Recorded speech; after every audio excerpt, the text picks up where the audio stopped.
But I did hear earlier the Spirit can't be used because the Bendigo Spirit, I think, for the WNBL. David Bartlett actually suggested the Auroras. I like the concept of like Southern Lights or something to do with their Auroras, but might be a little bit difficult to get your tongue around. But yeah, I might leave that to some others who are more creative than me.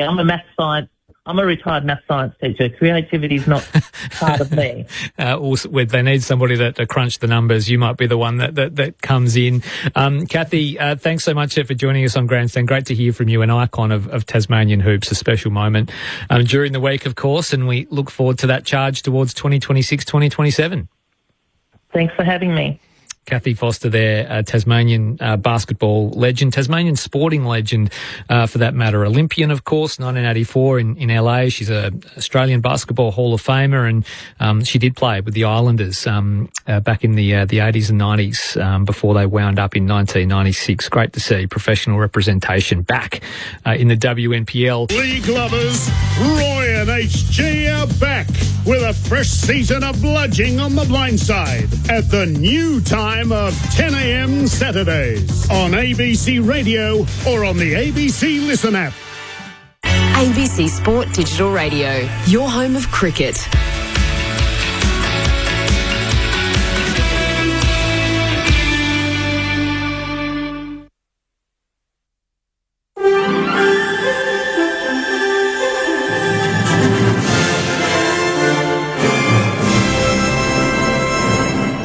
ABC News with Miriam McDonald. Good afternoon. The Federal Treasurer Jim Chalmers has left the door open to further tax changes in next year's budget. The Prime Minister has previously said the only tax policy Labor will implement in this term of government is the plan it took to the election. But following last week's Economic Reform Roundtable, Mr Chalmers laid out 3 priority areas to reform what he's called an imperfect tax system.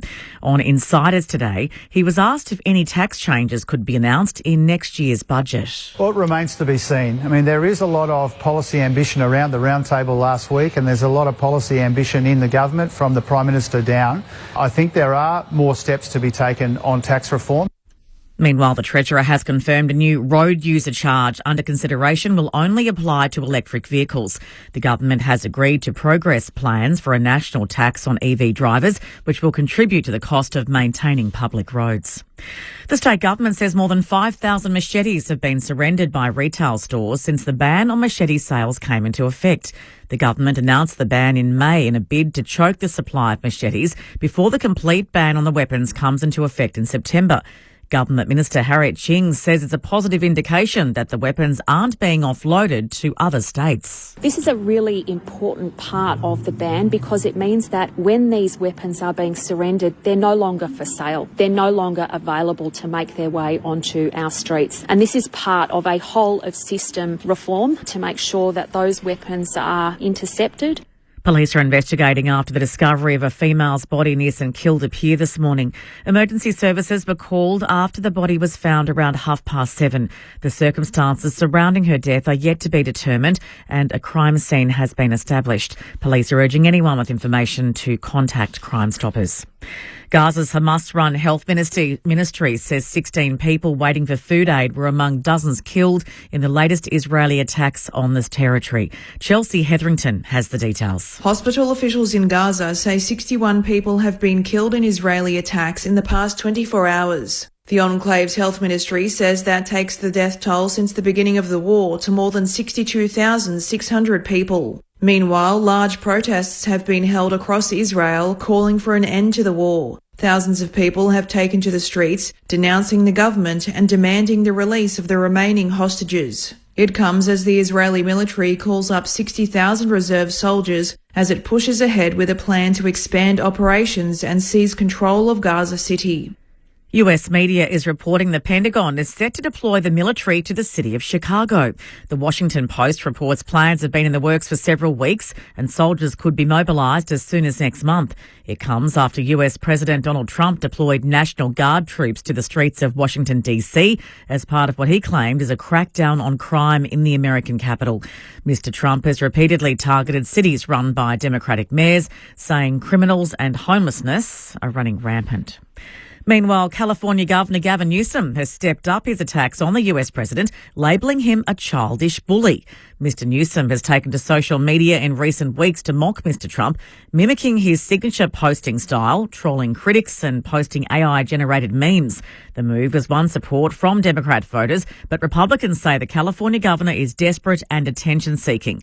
Mr Newsom says Donald Trump is an embarrassment. I think the biggest assault that's occurring in the United States of America is against cultivation of individual thinking. He's going after universities. He's rewriting history, Smithsonian, censoring historical facts, attacking his enemies, threatening them, trying to incarcerate them.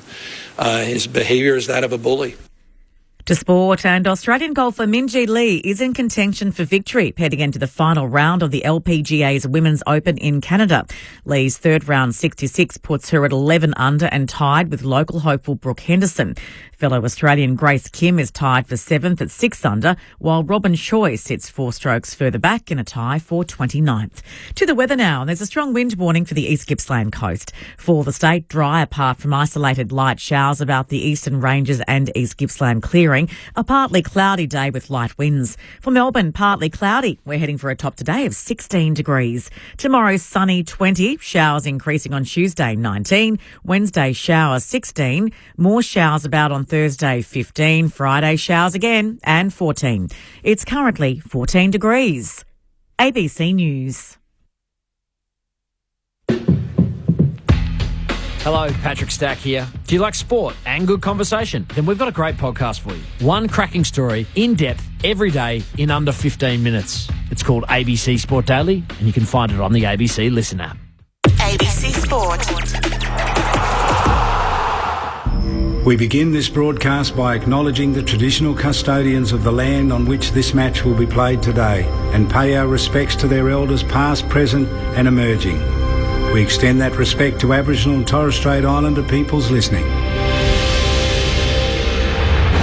It's all on the line. Here we go. And the moment of truth has arrived. What a matchup this is. What a game. The umpire holds the footy up. I wouldn't want to be anywhere else on earth. On ABC Sport, this is the AFL. Oh, there's a bit to get excited about. The intensity and the pressure in the ball is unbelievable. Take your moment. This is that moment of the game of footy. This is just football at its best. And that'll be it. From walking on thin ice to dancing on the mountaintop, the Brisbane Lions never stop believing, and they are the champions. Sit back, relax, witness the greatest. It don't get better than this. He's pulled the through for a magnificent goal. Comes out, gathers, snaps, goal. That extra bit of class. He smashed that through. What a kick. Goes bang with everything he's got. They are leaving nothing out there. Listen to the roar. The drop punt. He's gone, and the building is jumping. We know he's a big shot taker. He's a big shot maker. Leans back on the kick. Game on. That camera action, baby. Countdown to contact. From the right forward, off it. Oh, he's a sharpshooter, all right. Step up in the big moment. Close to the man on the mark. Drop punt. He's there. Gathers, snaps. He'll bring the house down. Sit back, relax, witness the greatest. It don't get better than this. He'll put it on the boot. Kick up towards the logo. Take a seat, cause it don't get better than He this. defies the laws of gravity. He runs onto it 50 from goal. He's in Dusty's pocket. He shoots. Oh, he's as bloody good as Dusty. Oh, yeah. Rose snaps goal. The drop punt. It's good. And you can hear that mighty roar. Ball's one way and the next and the snap. There's the finish. 60 out. Oh, my goodness. That's a massive hit. Big time spot. Big time goal kicker. That's why we love football. 3-1. From the centre wicket. Whacks it for 6. Scores level. Running past. Throws it on the left. Could that be the sealer? Seconds ticking down. We're not done yet. What a finish. Welcome to the 2025 AFL Premiership season on ABC Sport. On radio, on digital, and on the ABC Listen app. You take a seat, cause it don't get better than this. The round 24 roller coaster makes its final dip as the remaining pieces of the AFL ladder slide into place. And the last of our given Sundays begins here at the Sydney Showground, where the GWS Giants can affirm their rights to host a final at this very same venue in a fortnight's time. Today they take on St Kilda, not in contention, but nonetheless buoyed by the re-signing of Nasiah Wanganeen-Millerer this week and casting one eye on the future. They've won 4 straight games, the Saints, in tight circumstances, and today they'll be no doubt hoping to give the best possible account of themselves in their final assignment of 2025. Welcome to Sunday Footy on ABC Sport. We've got 3 games in 3 locations across these next 10 hours to bring to you, starting with the Giants and the Saints, which gets underway here very shortly. After that, the Western Bulldogs and Fremantle for all the marbles. That is the final spot in the 8, and later up in Brisbane, the Lions host Hawthorn, which will determine who claims the final top 4 place and all the advantages that go along with it, which Adelaide, Geelong and Collingwood have already secured. Of course, we think we have a fair idea of how it all looks, based heavily on the presumption that Gold Coast beats Essendon in the postponed game still to come this Wednesday night, but let's not work too far ahead. My name is Brett Sprigg, and I'll bring you the action today, the first of our games, alongside Daniel Garb. Hello, Garby. Good afternoon, Spriggy. We've just put down our breakfast and a game of footy's about to start. That's how early the bounce is today, but as you say, it is set up for a bonanza of footy action in the final round as the Giants run through their banner. Harry Himmelberg in game 200 carrying the kiddies, as is Cullen Ward, who is being celebrated here today as well. So obviously it's all about the Giants trying to lock away that home final. The Saints have won 4 in a row. Now those 4 wins may have been against the worst 4 teams bar West Coast on the ladder, but it still builds confidence and momentum, and if it becomes an arm wrestle or a bit of a dogfight today, the Giants have to be careful of taking care of business, because the Saints will be buoyed by that. Nice conditions too. Beautiful day here in the Harbour City for the first of our 3 games across the day on ABC Sport. The Giants are unchanged from their big road win against Gold Coast last week. Obviously, the likes of Jesse Hogan and Jake Stringer potentially hold the key if and when they do return, but they'll have to at least punch their ticket through to a potential home final without those players, as well as Jack Buckley, not yet clear to return from a calf. There's also Josh Kelly to consider as well, not in that side. Their sub today is Jacob Ware, as he was last week for St Kilda. Isaac Keeler comes in for Alex Dodson, who was subbed out last week and subsequently omitted. The sub today is the veteran Jack McRae for Ross Lyons men. Our experts for the final home and away game will bring you here in Sydney, our premiership winning swan, Ty Cannelli. Ty? Hey guys, looking forward to this. A cracking day with a lot of rain in Sydney obviously over the last month, so the deck looks great, sun's out, and what a Sunday of football we're in for. And former Swan and Blue Jason Saddington alongside you. Hello, Sado. Hello, Spriggy. Hi, everyone. Fantastic day for football, that's for sure. But and a great game too. I mean, there's a lot on the line for the Giants, obviously, for try and secure a home final. But the Saints, there's always danger games, isn't it, Ty? Going into the last game of the year, pressure's off. Everything, just go out and you relax and you play, and that's why I think you see a lot of upsets come final round. The underdogs get up. So those scenarios are simply as follows. Giants win, they'll finish 5th. Most likely face Hawthorn or Gold Coast in an elimination final here at this ground. Don't worry about them going in top 4. They need to win by 20-odd goals to get past Collingwood, who, of course, got that top 4 spot. If the Giants lose, they'll probably finish 8th, playing away to the Western Bulldogs or Fremantle. Of course, that game will be massive, as I mentioned. It's at Docklands after this one. It's a virtual elimination final. Winner plays finals and likely hosts in week 1. Loser misses out, unless the Suns lose to Essendon on Wednesday night. Nothing is beyond anything. Ooh. And then later on tonight Brisbane versus Hawthorn at the Gabba, which will determine the final place in the top 4 behind Adelaide, Geelong and the Pies. So that's unless there's a draw. Yes. You lost me, Spriggy. Don't start thinking about the draws. So, of course, you lost me. Brisbane already had their draw, so they're sort of half a game, and that also makes things sort of more secure for them if they do win. That's the best way of just summarising it for you with 4 games left in the AFL home and away season here. The situation with the Bulldogs and Freo is unusual because the loser isn't officially out until Gold Coast wins, so you can't quite run off to Mad Monday tomorrow, can you? Are you still training? I've never thought of that. That's great. What are you doing if you're the loser of that game? You're training. Yeah. You'd have to jump into training for a couple of days. 100% you got to prepare. It is a very, very dangerous game for Gold Coast, but I don't think I've ever seen a season as exciting with the top 9. All 9 teams could win it. I think they'll be on Mad Wednesday by half-time in that game. Yeah. The loser. So Gold Coast will be 8 goals ahead. They'll be stuff it. Let's go to the pub. have their fridge full and ready to go. And, oh no, put it away for another week. Teams are out there warming up, of course. The opening bounce here is 7 minutes away for the first of our 3 games on ABC Sport across this Sunday.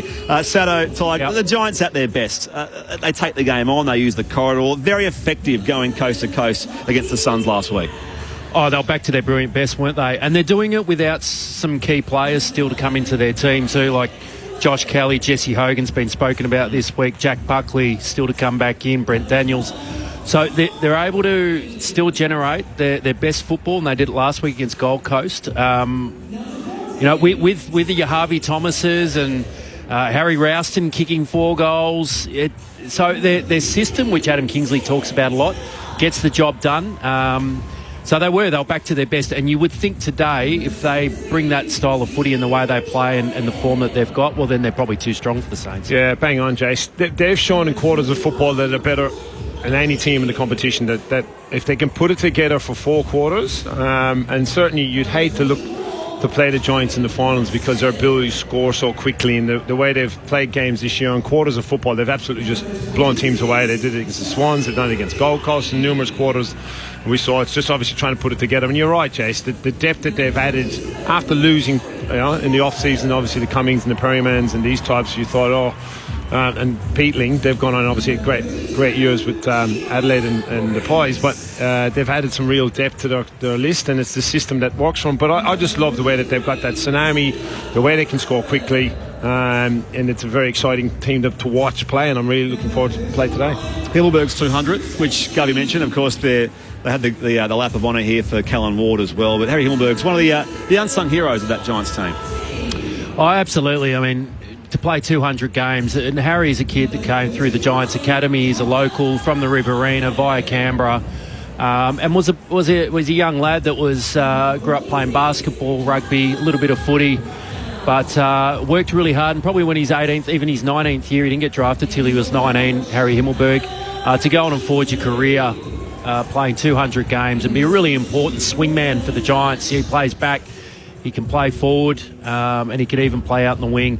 He's just been he's a great little special component of their football team that does an excellent job. So well done to Harry Himmelberg. Yeah, it's very exciting. Well said, Jace. He's been great to follow him and be part of his career at early days when he was in the academy. So I'm very excited for him, and well done, Harry. And clearly he can take a good grab too. What about the Saints? In some ways, and as Garvey mentioned, they've been playing and winning their last 4 games. But the news this week, the re-signing of their man, Nazarbayan Miller, which has obviously been an ongoing thing for weeks and maybe months now. But they'd feel buoyed by that, wouldn't they? And a nice step in the right direction. 100%. Look, it's always big when your stars sign and re-sign. It kind of gives the club the energy that they need. It's nothing more flattening than not committing, and then you get to the end of the year and he's gone, he's left. You really do get a lift when you superstars of your team say, you know what, I'm in for the long haul here, and we're in, and we're going to do something special. And it does give you that energy. And look, Nolan Rossi, he's an incredible car salesman. So he would have sold the farm, everything he has to keep him, and that's exactly what himself and Gobby Allen have done. Did you enjoy his candour during the week? He actually spoke quite openly offline about the fact that, well,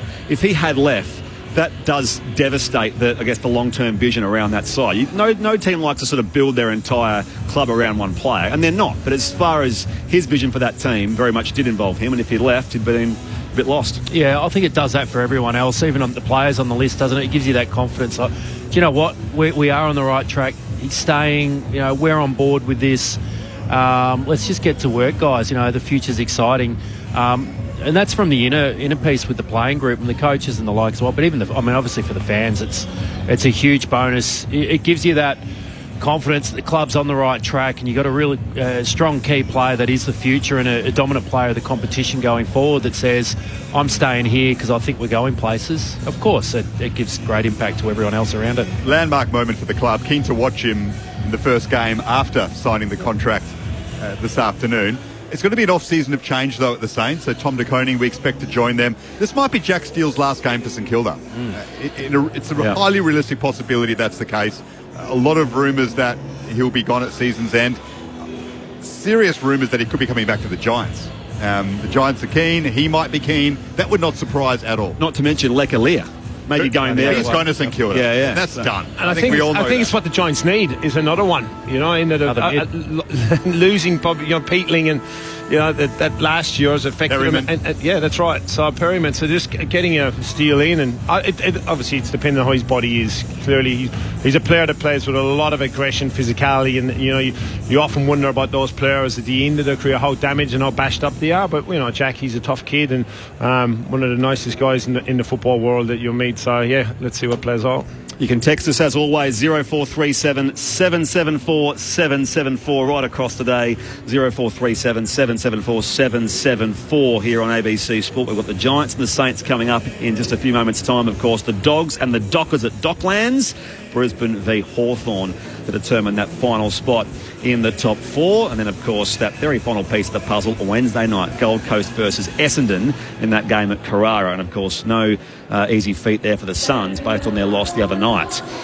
And we have just picked up listeners through South Australia and the Northern Territory. The Giants and the Saints just mere moments away. You're with Brett Sprigg alongside Daniel Garb, Jason Saddington, Ty Canelli here. And a beautiful day in the Harbour City. And we can head to Declan Byrne, who is boundary side for us this afternoon. Declan. Good afternoon. It has been a wet old month in Sydney, but yes, the weather gods are clearly keen for finals footy because perfect conditions down here. We've got 17 degrees, bit of a breeze. I did see Toby Green slip over, so I wonder if that'll be a factor with the amount of rain we've had, whether it's still a bit slippy to start, but we'll see.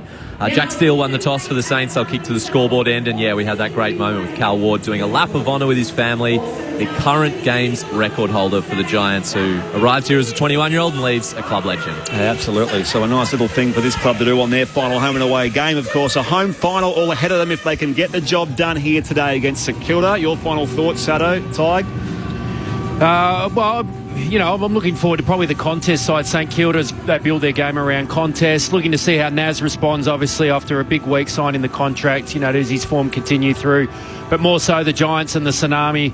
They were fantastic last week. Do they carry on, which we think they will, and bounce into the finals in great form? Yeah, the Giants will take them. They'll come at it early, St Kilda, but there's a lot of players in the Giants team fighting with 5 players to come into this team, so watch them go at it 100 miles an hour. We're on the round 24 roller coaster here on ABC Sport, and with you, first up is Daniel Garb. Isaiah Wanganeen Miller are starting in the middle of the ground. Giants looking to lock up a home final. Saints out for 5 in a row, and Wanganeen Miller has the first clearance of the game. The handball from Steele to him. They go deep inside 50, bouncing ball in the pocket. It evades Taylor and Keeler. And we'll have a throw in right forward pocket for the Saints. So Wanganeen Miller, who obviously plays a lot of midfield, but usually starts at half back, right into the thick of the action with that juicy contract behind him. The Saints attacking end. Guy throws it back in. Marshall and Briggs run down. A great tackle down there from Whitfield on Max Hall. Ball up again. Sunny conditions, quite warm. You're in the combox. Someone has cranked the heater up. Quite windy out there though. Briggs down here again. Marshall tries to get boot to ball. Bouncing ball toward that boundary line again. Not kept alive by Hugo Garcia. So a stoppage inside 50 once more for the Saints. No score inside the first 60 seconds here at the showground. Or you can text us right across the day. 0437 774 774. Beautiful Sunday in Sydney after it's felt like a month of rain as Briggs knocks it down. Steele got hands to it. Ash wins it back for the Giants. They're still deep in defence, GWS. Eventually they get it to Lekalia, who clears the area. Off the hands of Wilkie. Riccardi scrapping away for the Giants to try and win it back. And then a nice tackle by Toby Green on Alex Taru. And we'll have a ball up on the wing. It's been great to see at the stoppages, Tom Green and Jack Steele kind of going head-to-head with each other. Up it goes. Briggs wins the head out. Tom Green fires a hand pass. On his captain Toby. Now Finn Callahan's one on the tackle. Ash bursts off half back though. Breaks one tackle.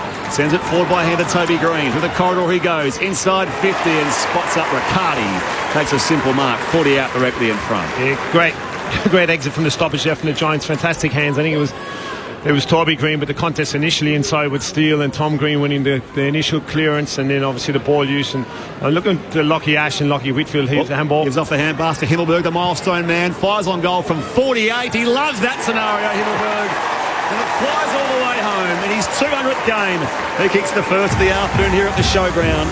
The Giants are 1 straight 6. The Saints yet to score. 2.5 play at the open term. Sunday footy on ABC Sports. Tyke and Ellie, Jason Saddington. Well, he's got the chest out. Harry Himmelberg's in his 200th game. He's straight on the scoreboard as a defender.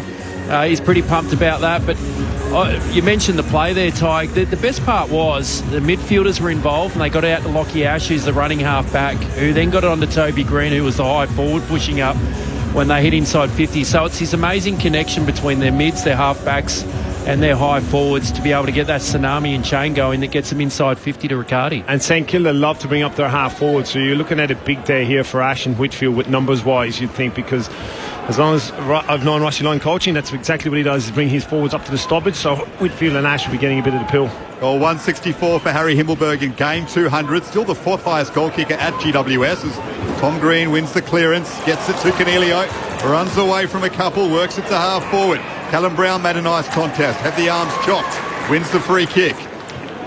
The Giants go inside 50 now for Toby Green. Nice lead, brought it to ground. The 1-2 with Cadman. Green spins around, the snap from the pocket. Toby Green, you beauty! What a goal from the captain. The Giants with an electric start. Toby and Cadman with the 1-2. And then Green spun around, evaded a tackle, and with barely any room to move, snapped it from the left forward pocket.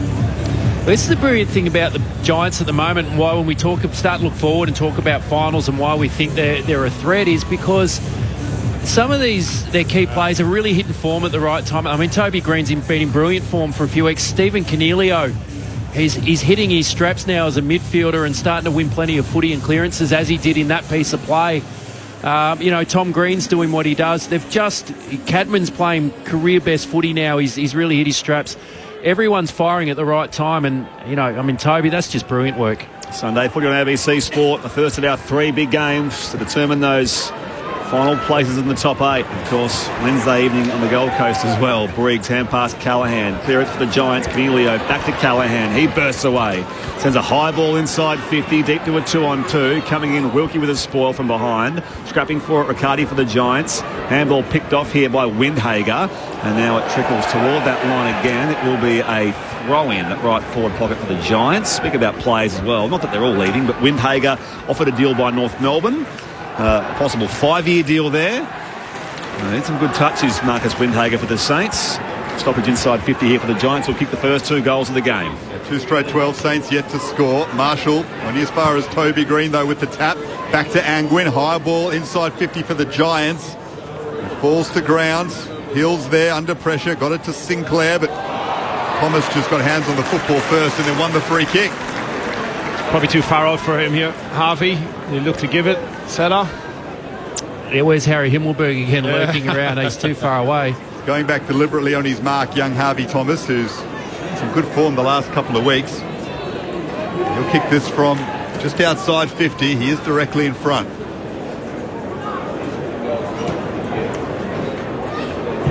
Thomas gets a hold of it. And he's got the distance as well. Don't underestimate the young man. The Giants with the fast start. They are 3 straight 18. Saints yet to score. And Harvey Thomas joins Himmelberg and Toby Green as the goal kickers.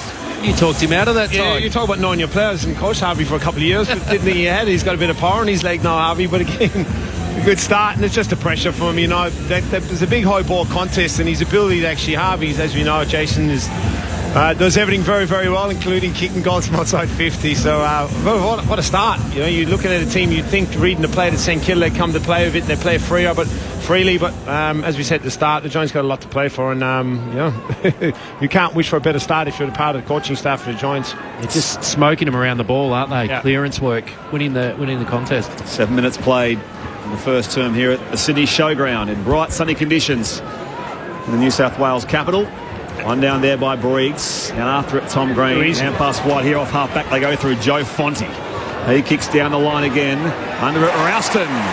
Contested grab there with Bradley Hill, just fought off halfway. He was good last week. Kicked 4 goals against the Gold Coast Suns, Harry Rouston. Yeah, they're the two, Fonte and Rouston. They're playing really good football. It's going to make decisions hard for them. Centering ball inside 50, out to that pack as well. Sport from Wilkie once more. Jones there for the Giants, off to his skipper, and Green this time comes up wide to the right-hand side with his attempt at goal. 3-1-19 the Giants. The Saints are yet to score. 8 minutes played first term. Sunday footy on ABC Sport. Every time they go in, they look like they're going to score, don't they? 4 inside 50s or 5, what is it? 4, and 4 shots. Jack Sinclair says, I've had enough of this. I'm going straight down the corridor.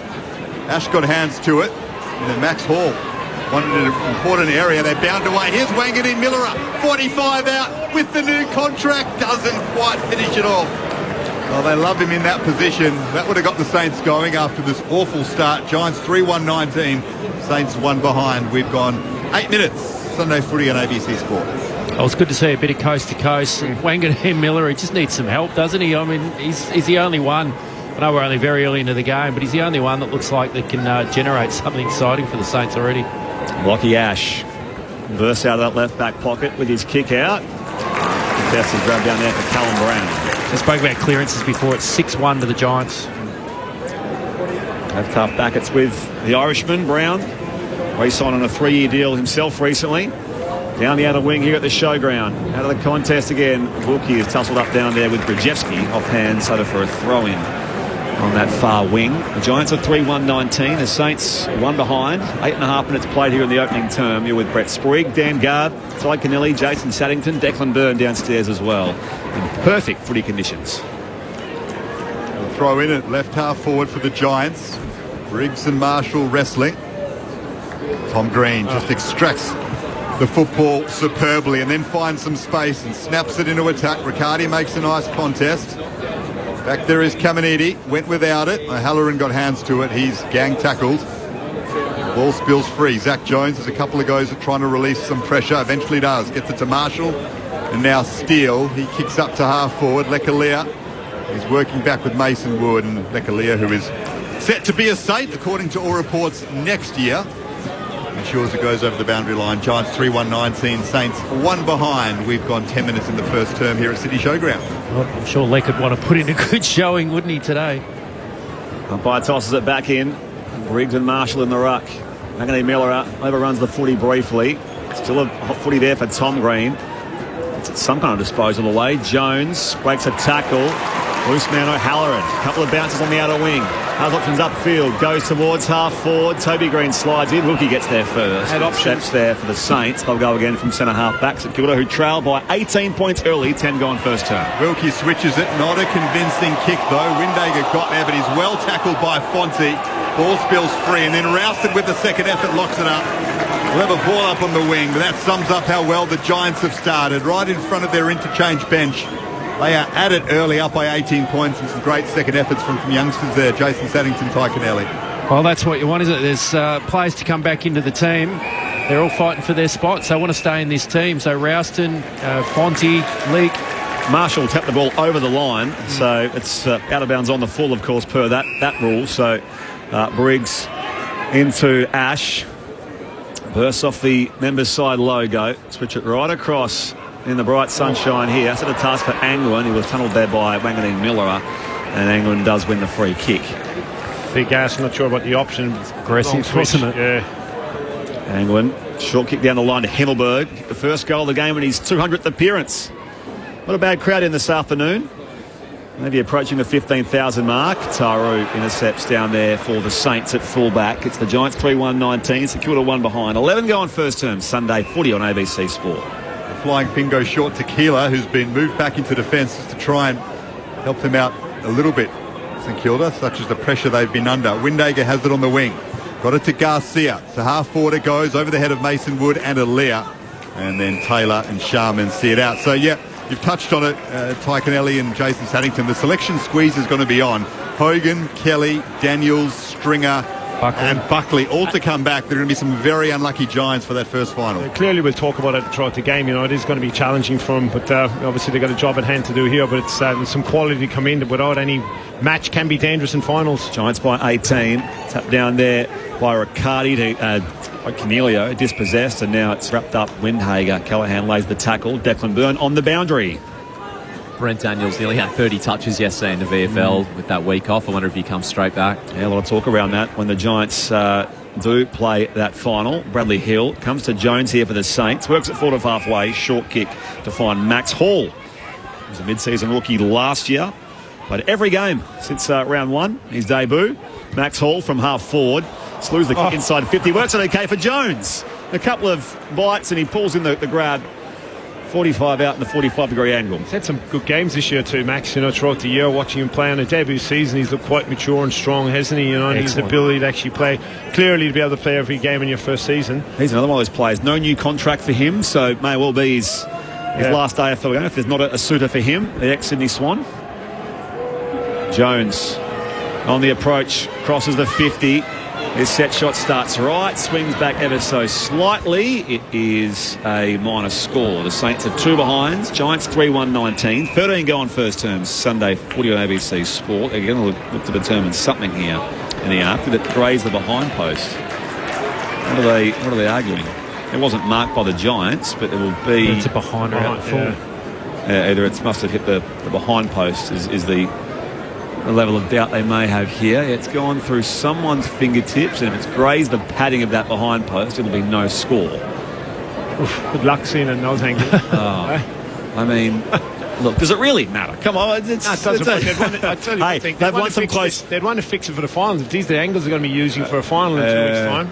That's true. Look, the Saints win close games as well, so if it's a close game, going to make sure every point's accounted for. It was Zach Jones' kicker. You mentioned Spriggy as the score review comes up.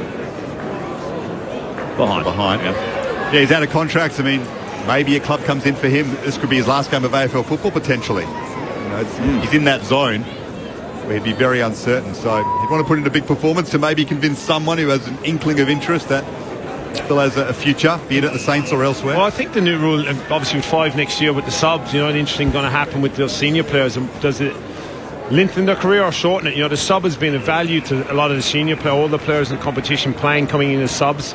Teams have been doing it a lot over the last year or so. So you look at those 30-plus players, do they get more of an opportunity? You can look at it either way, I suppose, but it will be interesting to see what clubs do, and certainly what St Kilda does with him. Lockie Ash brought it back in, off hands, and out for a boundary throw in. Right half forward for the Saints, who are 2 behind. GWS 3-1-19. Toby Green with 5 disposals, 3 score involvements and a goal early on. Here's Wanganeen Millerer. His handball went straight to Angwin. That's his 3rd possession of the game. Wrapped up well is Darcy Wilson. Managed to get the ball on the boot. Once he got there first, he's well tackled. And we'll have a ball up inside 50 for St Kilda, about 40 out from their goal. So, umpire waits to find a couple of rucks. So it's tossed up there for Keeler and Riccardi. Flying shot on goal here from the Saints. Misses to the right-hand side. Wanganeen Millerer. So it will be a minus score. He's got a couple of their scores so far this afternoon. 3 behind the Saints. The Giants are 3-1-19. 15 go on opening term Sunday. Footy on ABC Sport. Milestone man Harry Himmelberg in game 200. The first goal of the game to bring it back in for the Giants. Sends it out to left half back. Lockie Ash takes a really good mark. About the smallest man in that pack. Stood strong, works it to half forward. Cadman worked underneath it by Caminiti. Fairly, according to the umpire. Caminiti takes an important defensive mark. They've definitely been aggressive, the Saints backs, in their body positioning, nudging their opponents under the footy. Cadman a couple of times now, just being pushed underneath it. Switched it to Toby Travaglia, who one of the 2 first-round draft picks from last year in the side, along with Alex Taru. This kicks up to the wing, and Connor Iden, opposed to Cooper Sharman, wins that contest and just slams it over the boundary line.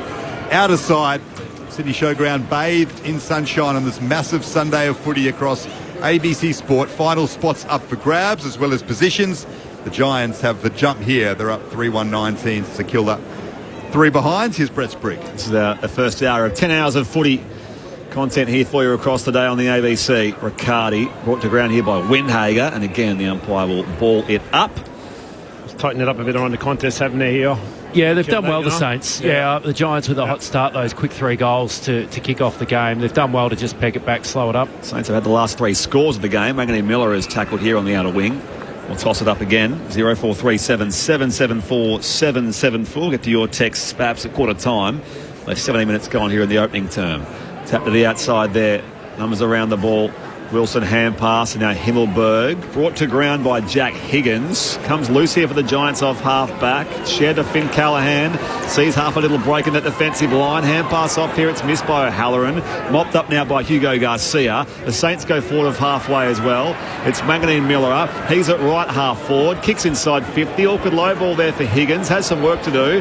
Hand pass into space. Alier takes on Wanganeen Millerer. Handball back here again now for Windhager. Works it back again off that right forward flank. Keeler kicks inside 50, marking target down there. Garcia not paid. The Giants bring it away off half-back now. Callahan involved. Been busy in this game early, Finn Callahan. He kicks Member's side, finds Tom Green. No, he drops the mark. And there's some pressure there from Jones. Bursting by though Fonte. Loose man now, Rouston. Forward of halfway the Giants go. Rouston sends it inside 50. Who's offering the lead down there? Well done, Grzeski, who marks in the right forward pocket. No more than 30 out. Max Grzeski, who kicked 3 against the Suns last week. And he'll take a set shot here. So against that sort of wave of possession in the last 10 minutes for the Saints, the Giants go forward again. Just laughing there, to Tom Green. He dropped the mark, and he's a bit, not he surprised me with him, but his ability to stand up and attack and getting tackled by a strong footballer too. It's not a light body that was tackling him and get his hands out. And great composure from Ralston, actually hit the target, gone inside 50. We need lots of options. Sometimes it can be a bit confusing which one to pick.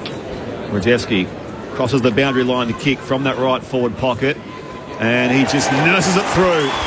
The Giants have their fourth. 4-1-25 the home side. A new game high lead. The Saints 3 behinds. 19 go on opening terms. Sunday footy on ABC Sport with Ty Kennelly and Jason Saddington. You can just say it's whether there's a difference in talent or style or, form, but the Saints, they just had a lot of play, probably sort of front half, in those stoppages. They trying to scrap it, get it forward. There was nothing pretty about what they were trying to do, but they were sort of a bit more up their end. As soon as the Giants got the footy, bang, there was a wave of run. There were players out, they're streaming forward, and they're able to go coast to coast really quickly and obviously score a goal. It's just the style is so evident too. The hands are so clean and so quick, isn't it? Yeah. It looked like so much hard work for the Saints there for a moment to try and get a shot on goal, and the Giants just straight back through them.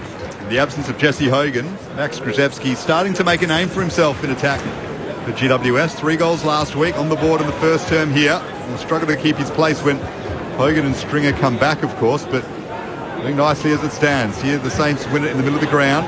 Zach Jones to Sinclair, moves it out wide, and Travaglia takes a nice mark opposed to Rouston. Giants up by 22 points. Travaglia handballs it to Windhager under pressure from O'Halloran, goes into attack and finds Filippo on the lead. And Matthias Filippo will kick from 45 out and slightly worse than a 45-degree angle to the left. It wasn't a great handover from the two key defenders. And Harry Himmelberg and the two of them are talking now. Not too happy about a poor handover, but nicely done. He's had injury problems galore this season, Matthias Filippo, but a number of talented Saints at that club at the moment. He is one of them, and that's a beautiful kick.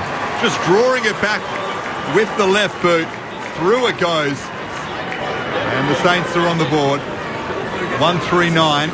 GWS 4-1-25. And he's almost been the forgotten one of these. Yeah, I was just thinking that. So many have come through, but because of his injury problems, he's fallen by the wayside a bit, but he's another one that they can build upon for the future. A huge part of their future. Very good player. Great young talent.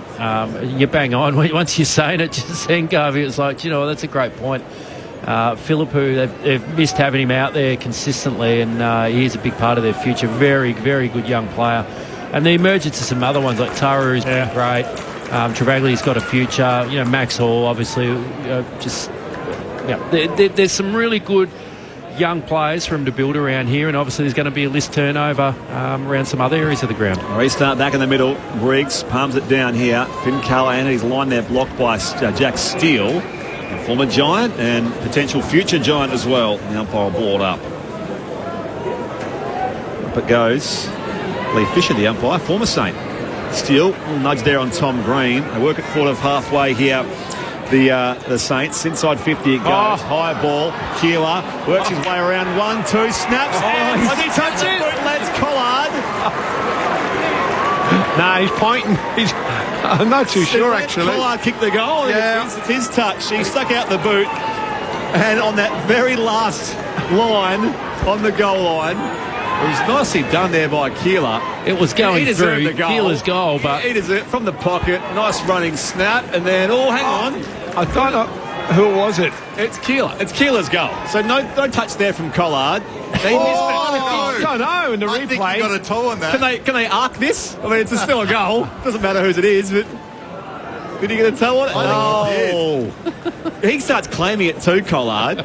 Keeler's claiming it too. Champion Data says that's Keeler's goal. So no, they've changed it. Collard's goal. There we go. That's the Saints' second goal anyway. 2-3-15. The Giants 4-1-25. 23 gone first. Keeler would be filthy. He'd be filthy. Imagine him leading the Coleman and that happened. Well, in all seriousness, Collard might have stolen goal of the week off Keeler. Yeah, well, that's right. That is a beautiful goal. And Collard's toe means that it's attributed to him. And Keeler might be robbed of goal of the week. More importantly for the Saints, it's back to 10 points as Steele snaps it out of the middle. It's marked by Connor Ryden in defensive 50 for the Giants. So we've got some responding to do now, GWS, as Iden flicks it to Whitfield by hand. He switches it to Sam Taylor at right half back. Keeler and Collard combining after Philippou nailed the Saints first. Taylor to half forward, off hands. Angwin's there, happy to take it over the boundary line. We'll have a throw in just forward of the wing for the Giants. Down to Declan Byrne on the boundary. You talked about that defensive handover error before from the Giants. Himmelberg came off long and quite animated discussion with Kingsley. Then he was on the phone. So they're looking to get that right. 10-point margin. It's back to. Toss back in. Back-to-back goals for the Saints here at the showground. Free kick here as Emilio was taken high. On this members' side of the Giants' home ground. 10 points is their lead. We've hit time on now in this opening term. Cornelio, former skipper. Short ball to find Ash. Averaging 26 or 27 disposals this season, Lockie Ash. There's an effective one inside 50 to find the marking target for Rajewski. Yeah, he's got to clean up that D50 work on. They think Kilda whether to get a +1 back. I think it's just too easy every time to be able to pick him off with their ability to go slow off or fast, the Giants. But nicely done there, Lockie Ash.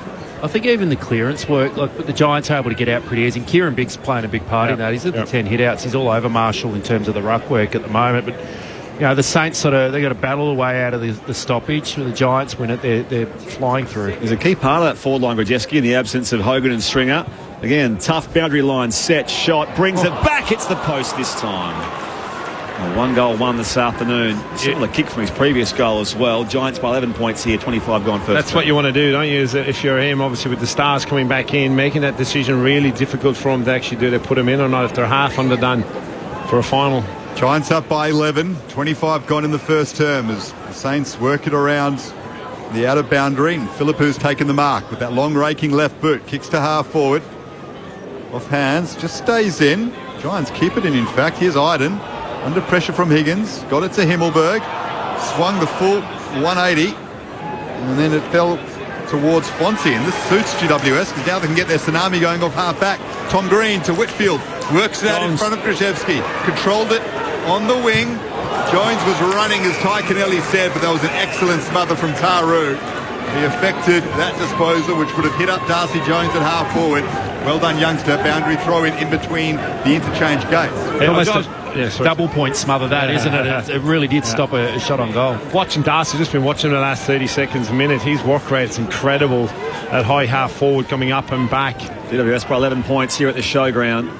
Ruck's got it here. Marshall sticks out the toe. Windhager says it Manganine Millerer. There's a free kick here for a hold going the way of Manganine Millerer. Of course, re-signed that 2-year deal during the week. Big news for the Saints. They aren't finals bound this year. That's certainly something to build on. Big news for his local bank too. Yeah, swings it inside the centre of the ground here. Whitfield's hand pass untidy. Gathered by Steele now for the Saints. Windhager. Wide back here to Wilkie. Off here again now to Travaglia. Goes inside 50 in that contest. Back with the flight. Great grab from Mason Wood. In the right forward pocket, using that contested situation with Himmelberg. Plays on now, Wood. Left foot snap from the pocket and curls it around. No, not quite. It's a minus score. Saints are 2-4-16. Trail the Giants who are 4-2-26. 27 gone here opening term. Sunday, footy on ABC Sport. They're doing a good job, the Saints. They've crawled their way back here with a couple of goals and they've just slowed up the game tremendously well. Here's Darcy Jones, Whitfield to Himmelberg, and Himmelberg sent it up the wing. It suits Jones, who loves to, of course, speed away from his opponent, but cutting across well is Boxall there just to add some defensive pressure. He takes it over the boundary line, so they'll have a throw in left half forward for the Giants, who are up by 10 points. They've found a way, the Saints, haven't they, when the Giants have got their run off half back, which has still been part of this quarter, but they've found a way to sort of cut it off across half back for the Saints, half forward for the Giants. Marshall and Briggs with front position. Marshall grabs the football though, and then got high. Wins a free kick for a high tackle against Kieran Briggs. Oh, it's Marshall, but Wanganui wanted to take it, but he's still going to get it back. Fair chance he'll get it back? No. He's got 7 disposals already. Marshall says that's enough for now, thanks Messiah. I'll take this one. And he'll just pop it up to half forward where the pack will form. Running across is Himmelberg. Spoils it with conviction. Down to Steele though, and now Hall. All hand pass away here, picked off by Bedford for the Giants off half-back. Shares it with Darcy Jones. His kick to slides into space. Worked away here by Cadman. They slow it down here for a moment now. Tom Green breaks one tackle, shares it with Cornelio, works it back inside the centre square. Himmelberg breaks the tackle there of Jack Higgins. They share it by hand again. Finn Callaghan to Fonte. He's unpointed now. His kick goes into Cooper Sharman. Deflects down here for the Saints. Back to Sharman. Now Jones off that member's side wing. Sends his kick wide. Wood can mark here. He's still 65 from goal. Another big smother. Yeah. And left half forward. Comes back inside. Middle of the ground, and it's Windhager. 50 going to come back here 50 as Iden overstepped on Mason Wood, so it will be a 50-metre penalty here for Mason Wood, and it will go well within range here, top of the square. Well, another huge smother in the middle of the ground. The Giants are out and running, having their tsunami game going again, but I can't recall who it was. It might have been Mason Wood. It doesn't matter who it was. It was a great smother that just stopped the Giants' run, turned the ball back over. And Sharman it was. Sharman, sorry, good call. And that's what's changed in the game, with the Giants just struggling to get past half forward. That's definitely not 50, by the way. He's only just inside 50 now, Mason Wood, so it is a much easier assignment for him regardless where his previous kick was. On the approach, left footer, sends it right across.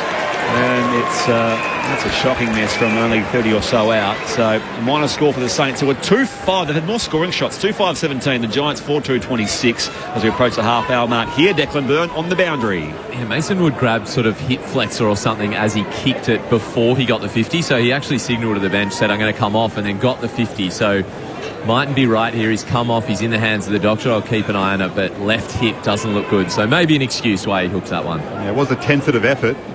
Jack McRae, the sub for the Saints, which was a surprising sub, according to many, when they heard that selection by Ross Lyon. He might be entering the fray a bit earlier than he expected, as the Giants go short to Connor Iden, and then barely the 15 to the milestone man, Harry Himmelberg. Giants up by 9 points.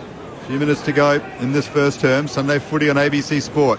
Busy first term for Himmelberg too. 9 touches. Yeah, and a goal. Yeah, he went short to Harvey Thomas, who gives it back to Himmelberg for possession number 10. Switches it across defensive 50 to right half back. Here's Sam Taylor. Saints have set up nicely defensively, but that's a good kick to find Fonte on the lead, just behind the wing. Marking opposed to Darcy Wilson. Smoking Joe Fonte. This place in this Giants side looks pretty secure, even with all of those stars returning. The kick to half forward off hands, and a free kick against Briggs again, going the way of Marshall. In fact, it was going the way of Taru against Riccardi, who was holding the flying fin in that contest, and Taru will switch it to Brad Hill. The veteran Bradley Hill off for a bounce off half back, and points his kick wide to Windhager. He's disposal his average this year, Windhager. Wide for Sinclair. His first involvement today so far, and now Darcy Jones tackles Boxall over the line. Couple of names, you mentioned Joe Fonte, Hugh Boxall, both out of the Scotch College / Claremont Footy Club in WA. In fact, 4 of this year's Rising Star noms are from that background, I suppose. Perth Golden Triangle. You've got Dan Curtin, Ed Allen as well. So, Footy Factory. A little bit. So it's not one for the battlers, but anyway. Free kick going the way the Giants. Advantage paid here. Callaghan shares it with Toby Green. Kicks inside forward 50, and Toby Bedford judged it well. Tumbles in the chest mark here, 40 out. He goes wider still to Riccardi, and he marks in the right forward pocket, 30 out. They do land up at those schools via scholarships, it must be said. Yes, yeah, correct. But a private school chat's not usually my bag. Anyway, it's fine. Steve Malaxos is the coach there at Scotch, but also you don't give Stav too much credit, because of course it's also the Claremont system as well, which I also don't give credit to, but that's all right. Great coach, Stav. He was one of my first coaches back in the day, early 2000s, assistant coach of the Swans. So shout out to Stavros and the factory. Here's Jake Riccardi, 45-degree angle here in the right forward pocket. This set shot starts right and stays there. 4-3-27, the Giants. Kilda at 2-5-17. 32.5 gone. Long quarters so far. And this is Sunday footy on ABC Sport. I think Stavros is actually on a cruise ship at the moment. Is he? Wow. You still Instagram friends or something? Oh, no, a family friend of his. Okay. Gotta love a cruise ship. Giants up by 10 as Sinclair goes short to Brad Hill. Giants kicked the first 3 of this game, and the Saints have just wrestled back some control in this first term. That's an excellent mark. On the wing, taken by Boxall. Goes short to Wanganeen Millera. Switches it to Sinclair. It was a dangerous kick, but Sinclair marked it before Bedford could get to the contest. Moves it on now to Wilkie. A chance for the Saints to kick another one late in this first term. Wilkie puts it out in front of Ball, who's taken the grab. Arms outstretched in front of his face. Marked opposed to Whitfield. And the Saints, with the shot from Max Hall, can bring it back to within a kick as we get close to quarter time. What about that ball use? That was absolutely perfect, and it had to be because he was under pressure from Whitfield marking that, but the kick was absolutely spot on. Max Hall's from the Box Hill mature age footy factory. While we're on those, there's been a few of them too. Sam Mitchell. Yeah. He's had a really good season. 21 goals in 22 games. This is across the face though. And off hands. It's kept in. You go through for a rush behind. Fell the way by Halloran. The siren saves the Giants. They do take a 10-point lead into quarter time, though. They are 4-3-27 to Kilda, 2-5-17. The Saints have kicked the last 2 goals in the games, though, so the Giants' biggest lead was 22 points in that opening term. Goals to Harry Himmelberg, Toby Green, Harvey Thomas and Max Krajewski. Meanwhile, for the Saints, Mateus Philippou and Isaac Keeler / Lance Collard. It was Keeler's goal in the end there with that fantastic snap from the pocket. And those are the Saints goal kickers so far. The Giants by 10 points on ABC Radio, News Radio and the ABC Listen app. A couple of your texts very quickly before I get to the our little promo break. Annie says, thanks for the call. Watching from Canberra, how much would the Giants need to win by to leapfrog teams above them? So to go top 4, you're talking about 130 odd points. Yep. It's not necessarily on pace for. So I think they've removed that possibility. It's more a matter of just winning here and getting the home final, the Giants, and finishing in that 5th spot. Jim in Tassie, loving the call. Sadly, I'm a shin boner. It's almost like we have 2 grades playing AFL, A grade and possibly C grade. The difference between them is huge. When, if ever, will this change? Sometimes the year does just line up that way. Hopefully things look a bit more even next year. This year probably more than ever. Yeah. With that 9. Top 9, they bottom 9. It's like 2 conferences, isn't it? Dennis in Mortdale, listening to my Saints via the ABC broadcast. No TV here, but why we want it when I'm listening to such pros and generally passionate and professional commentators. Well, unfortunately, you've got us here today, Dennis, to put the game into a broader context. You must be listening to another game. John from Bacchus Marsh. Are you serious? Is there a realistic chance that we'll lose Jack Steele? I've been watching the Nazai signing with interest, but didn't know that, says John from Bacchus Marsh. It has been spoken about Jack Steele's future. He was sub a few weeks ago. Linked to Collingwood. West Coast apparently interested. They need a player like that. And, what I'm hearing around the traps over here is that there's some interest from the Giants and some interest from Steele in coming back to the Giants potentially. Archie and Adam sitting in the car listening to you guys. Just went bike riding in Mornington, shopping for my birthday. I'll support the Saints. Hopefully the Saints improve next year, from Archie. Good on you, Archie. 0437 774 774. Thank you to Fran from Melbourne. And I'll mention those win-loss scenarios again later on, Fran. I mentioned them all in the pre-game here. Massive day. We've got 10 plus hours of footy coming your way here on ABC Sport, across ABC Radio, News Radio and the ABC Listen app. First up, this is Sunday Footy on ABC Sport. Ben Cameron and Corbin Middlemash from ABC Sport here. Alongside Paul Roos, Brett Delidio and Poppy Penny, we bring you all the latest AFL news from both on and off the field on the ABC AFL Daily podcast. You can hear it all on the ABC Listen app. On to steady and pull the trigger. Get ABC AFL Daily Podcast. It's your daily footy conversation. Find it on the ABC Listen app. This is the 2025 AFL Premiership season on ABC Sport. First off, half back though, breaks one tackle, sends it forward by hand to Toby Green. With the corridor he goes, inside 50 and spots up Riccardi. He's off the hand pass to Himmelberg, the milestone man, fires on goal from 48. He loves that scenario, Himmelberg. And it flies all the way home in his 200th game. He kicks the first of the afternoon here at the showground. Gets it to Canelio, runs away from a couple, works it to half forward. Callum Brown made a nice contest, had the arms chopped, wins the free kick. The Giants go inside 50 now for Toby Green. Nice lead, brought it to ground. The 1-2 with Cadman. Green spins around. The snap from the pocket. Toby Green, you beauty. What a goal from the captain. The Giants with an electric start. Broughton sends it inside 50. Who's offering the lead down there? Well done, Krzyzewski, who marks in the right forward pocket, no more than 30 out. Krzyzewski crosses the boundary line to kick from that right forward pocket, and he just nurses it through. The Giants have their fourth. Baglia handballs it to Windhager under pressure from O'Halloran, goes into attack and finds Filippo on the lead. That injury problems galore this season, Mateus Filippo, but a number of talented Saints at that club at the moment. He is one of them, and that's a beautiful kick. Just drawing it back with the left boot. Through it goes. And the Saints are on the board. This is ABC Sports coverage of the AFL. On your radio. ABC Sport Digital. And on the ABC Listen app. Greater Western Sydney, the Giants lead by 10 points here over the Saints. Massive day coming up. Bulldogs versus Fremantle at Docklands next up. Brisbane and Hawthorn at the Gabba. So that next game at Docklands determines who makes the finals and who does not, assuming Gold Coast beats Essendon on Wednesday night. And of course, later on at the Gabba, the Lions and the Hawks will determine who gets that last spot in the top four. You're with Brett Sprigg alongside Dan Garb. We'll get more from Jason Saddington and Tyconelli very shortly, but Declan Byrne on the boundary. Down to you quickly. Yeah, Mason Wood ran through after getting some treatment on that left hip. He sort of said to the doctors it's all right, so they're going to give him a crack. Jack McRae remains sub for now.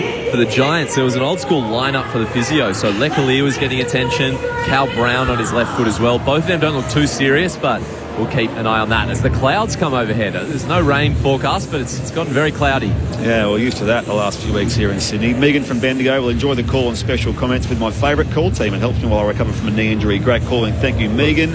And thank you to those who have sent text. John from West Footscray asked, why are the Gold Coast Suns playing Essendon on Wednesday night? Of course, that was the postponed game from opening round. We've gone from it being the second or third game of the year to being the very last. But of course, it has permutations there for the Gold Coast Suns, who now must win that game to secure their piece of history with a first finals appearance.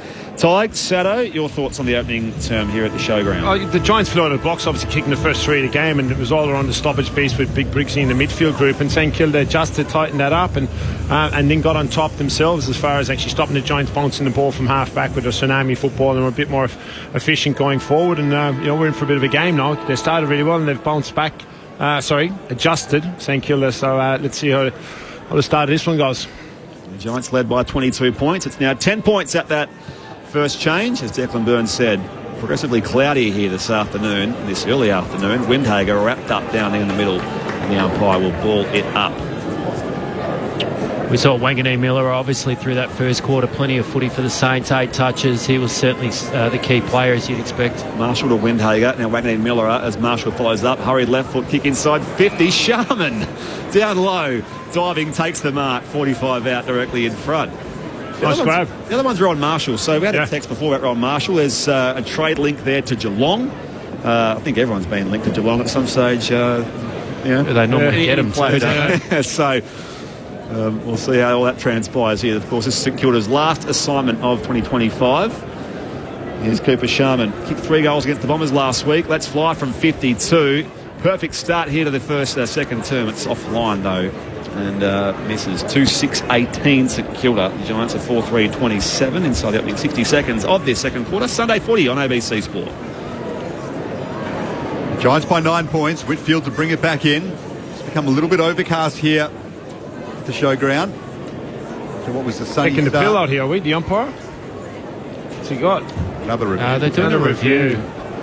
Thought he was checking the pill out, but is it the post or the? It was very delayed, wasn't it? Yeah, it was. I'm sure what this is for, but it's this kind of stuff that Greg Swan wants to get on top of in terms of the duration of games, which is going to be a hot topic at AFL HQ in the off-season. We're behind the pace of this one. That was a long first quarter as well, 33.5 minutes. So whether they can cut off time in these sorts of situations or quarters actually get cut back, we'll have to wait. Came over see. the speaker there over the with the touch in the post, actually, whether the umpires did not communication. No change to the score. Giants by 9 points. Whitfield brings it back in out to the wing, and that's a nice punch by Wilkie away from Callum Brown. Throw in on the outer side wing, down to Declan Byrne. we've mentioned Jack Steele a couple of times. Interesting exchange at quarter time. At the end there, he was chatting to Ross. He's starting on the bench. He was shaking his head, had a little word to the runner. He wasn't happy about starting Q2 on the Pine. He was a sub a few weeks ago. The captain, Jack Steele. Fire tosses it back in. Marshall and Briggs. Zach Jones, first hand stood here for the Saints, brought down by Cornelio, and that's going to be deemed holding the ball. So advantage paid now for the Giants. Angwin, hand pass off here. Bedford sends it deep inside 50, and again Grajewski back. Judged the flight well. Takes the mark there with Taru coming in late. And Grajewski is 20 metres out here, directly in front. Well, it's got to be a rotation piece, isn't it, Stevie? Well, he started the quarter okay, so unless Rossi's putting his foot down on radio, mate, you've had a good first quarter. Let's see what the competition's got for you.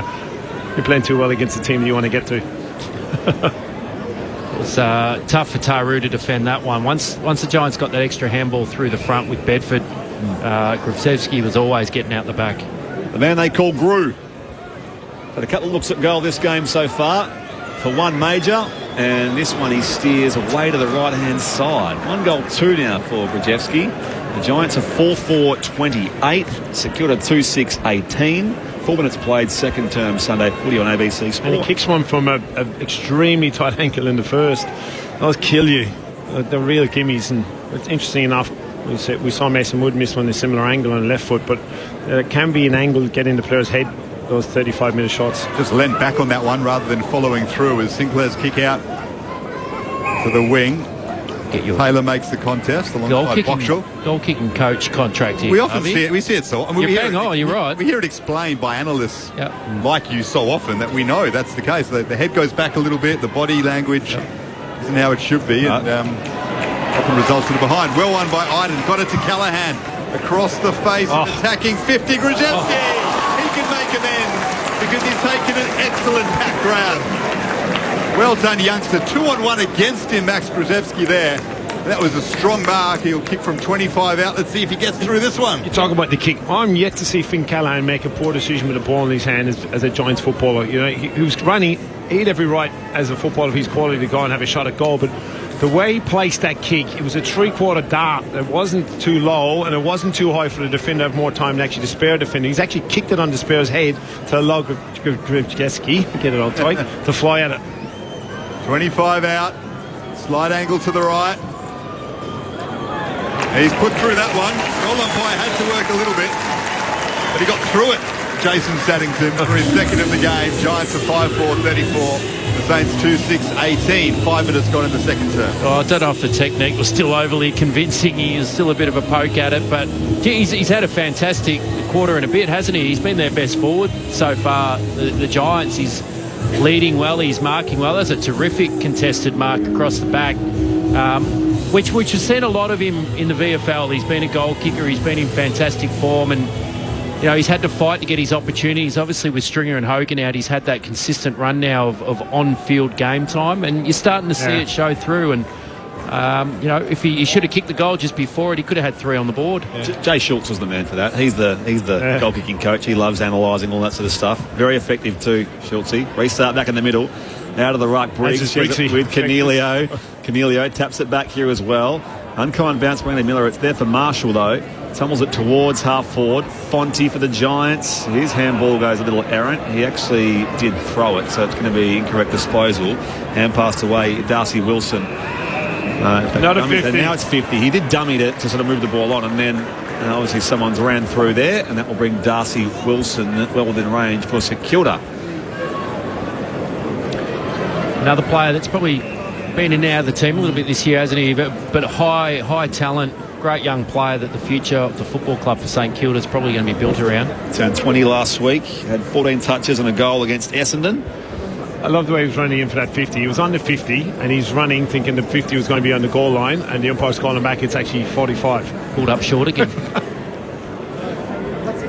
Darcy Wilson, 10 goals this year. As mentioned, he kicked one last week to close the gap back to 10 points. And he trots and sneaks it through.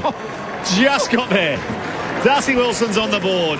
St Kilda have their food of the afternoon. 3-6-24. The Giants are 5-4-34. 7 gone second term on ABC Sport. Sunday footy with Ty Connelly and Jason Saddington. He was very nervous, and he ended up saying something, trying to read his lips on the screen, which you can't repeat on air. But it's second 50 against the Giants. The first one didn't hurt him, and Mason Wood missed a 50, a short 50. But in that instance, you hate giving them up, and it could cost you finals. So the Saints pick the margin back to 10 points with the goal from Wilson, making it just a little bit tenser than the Giants would like it to be, albeit still very early on in this contest. 7.5 minutes gone in the second term. Sunday footy on ABC Sport. A massive day for finals permutations in the AFL. The Giants looking to lock up a home final. Riccardi gets it back to Angwin. Snaps one to centre half forward. Just went over the head of Toby Green. Coming out to meet it was Gruzevski with 2 goals to his name already. He knocks it forward. And eventually Toby Green gets hands to it. Looping handball over the top to Harvey Thomas. Now to Darcy Jones on the left. It's across the face. That was well won inside 50 by GWS. 11 points is their margin, with Jones' kick for goal going through for just a behind. It was Toby Green involved in that little passage, but apart from the first 10 minutes, he'd been pretty quiet through the back end of that first quarter. He had a really hot start, 5 possessions and a couple of shots on goal in the first 10 minutes of the game, but gone quiet, Toby. Callum Wilkie kicks out long to that member's side, and they envelop the footy from all angles, and the umpire will ball it up. Callum Wilkie, their vice-captain, and also B&F last year. There's a few things around that Leclerc deal. Yeah, they offer him big money. There's a few guys like Wilkie, like Marshall, that might be sort of left in the cold a bit. That money flying around. Tom Green brought down here by Marshall. We'll throw it up again. There's definitely going to be flow-on effects, isn't it? Yep. The whole list, who comes in, who goes. Even we'll talk about Zach Jones earlier. It is a spot. The key position from either end is a problem for St Kilda, clearly. And Mason Wood as well. That those types that are kind of the back into their career, they're trying to hold out a key position spot from. But they certainly need some. Yeah, the interesting part too is there's some that will get pushed out, but there's others that are the talks around, will they leave? Giants up by 11 points. Tom Green gets to it first, but he's well tackled. So Wynyard takes the Giants up to what will be 5th place ultimately come the finals, and that home elimination final, as Marshall taps it down. Well done by Winday, to win it in the clinches, looped it over the top, and it's one back by the Giants. O'Halloran to Riccardi. Darcy Jones bounces away from a couple. O'Halloran on his left, brilliant kick to Cadman. Canelio's hurt, by the way. He's down on his backside here at half forward as Cadman gets ready to take his shot. In fact, it's Ralston who will take the shot. As Canelio now gets to his feet, and he's going to go to the bench and just have a word with the trainers. He seems okay, a little bit groggy. In the meantime, Ralston will get ready to take his shot. 45 out, 45-degree angle to the left. How was the step from Darcy Jones in that concert? A little, he was coming. Dance. Bradley was coming, and he was thinking, oh, God, he's going to get him here. Harry Ralston, last week's rising star with 4 goals in the win over Gold Coast. The biggest moment of his AFL career. Carries on from where he left off. A beautiful kick. Take the Giants back out to a 17-point lead. He's been squeezed out of the midfield by the return of Canelio, but he's showing he can play half forward, Harry Ralston. Yeah, well, he did it as a junior, Harry Ralston. Another one, we'll talk about Harry Himmelberg in the academy. Harry Ralston came through the academy also, but he was a midfielder that would go forward and kick goals. Even his Allies year, the year he got first round draft pick off the back of it. I think he had a couple of games, he kicked 3 goals for the Allies, so he's definitely always had that in his kit bag. Just never really had the opportunities to showcase. So he's had a good couple of weeks. We saw another example of the Giants' handballing skills and their ability to move the ball by hand so quickly. It's been really impressive, and it's a highlight of the game thus far. And nice use from Halloran too on the left. Not just a sidestep from Burns, but John, sorry. He's also been sub 4 times this year, Ralston. Very effective the past few weeks, starting on the ground as Tom Green just thumps it forward. Quick clearance for the Giants. Unkind bounce for Darcy Jones. Brought to ground level. Jones hand pass. Back off here to Toby Green. Takes on one tackler. Brought to ground. 40 out. The ball up in front of the Giants' goal. The home side leads here at the showground by 17 points. 12 gone second term. Umpire wastes no time. Cardi taps it over his back there. Overrun by Darcy Jones. Gathered by Bradley Hill. Hand pass straight to Ryan Anglin for the Giants. And now on the outside coming through for the Saints. Boxall dispossessed. Trying to just hack it away. Umpire watching carefully. Wilkie picks up the footy. He's tackled now by Brown. And the umpire will ball it up. Declan Byrne on the boundary. Stephen Cornelio still very groggy. He's going down into the rooms for that head assessment. So, yeah, out for a little bit, Stephen Cornelio. A worry for the Giants. Here's Brown, got it to Tom Green. The shot on goal on his left goes to the top of the square. Bouncing ball in a dangerous area for the Saints. Travaglia under pressure, so is Caminiti. Grzelski wins it back. Got it back to Bedford. Cadman looking for Toby Green, is well tackled. We'll have a ball up in the left forward pocket. So this is a worry for Cornelio. Won't affect the final if he has suffered a concussion because of a week off. He'll be all right to play. As Riccardi with a quick kick sends it to a dangerous area. It bounces across the face. Boundary throw in right forward pocket. Giants up by 17 points. Let's go down to Declan Byrne. Yeah, so he had his head in his hands. They checked his vision very briefly. Even Kingsley came over to give him a bit of a pat on the back. So it's unlikely Cornelio will return, but he's down in the rooms for now. Jacob Ware's doing some warm-ups.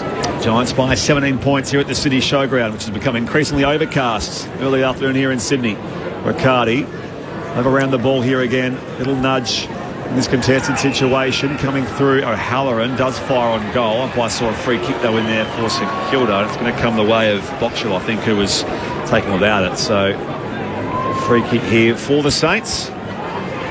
Trail by 17 points. 13 goal on second term. Sunday 40 on ABC Sport. So concern for Stephen Cornelio. Worked so hard to get back into this team. It doesn't look like anything overly serious. His afternoon might be over. He will still be okay to play the first final though if it's just a mild concussion. Still holds his momentum. That's a big leap by Lance Collard. Got hands to it. Giants win it back though on the wing. Iden, deep ball into attack. Knocked down by Wilkie, opposed to Grzelski.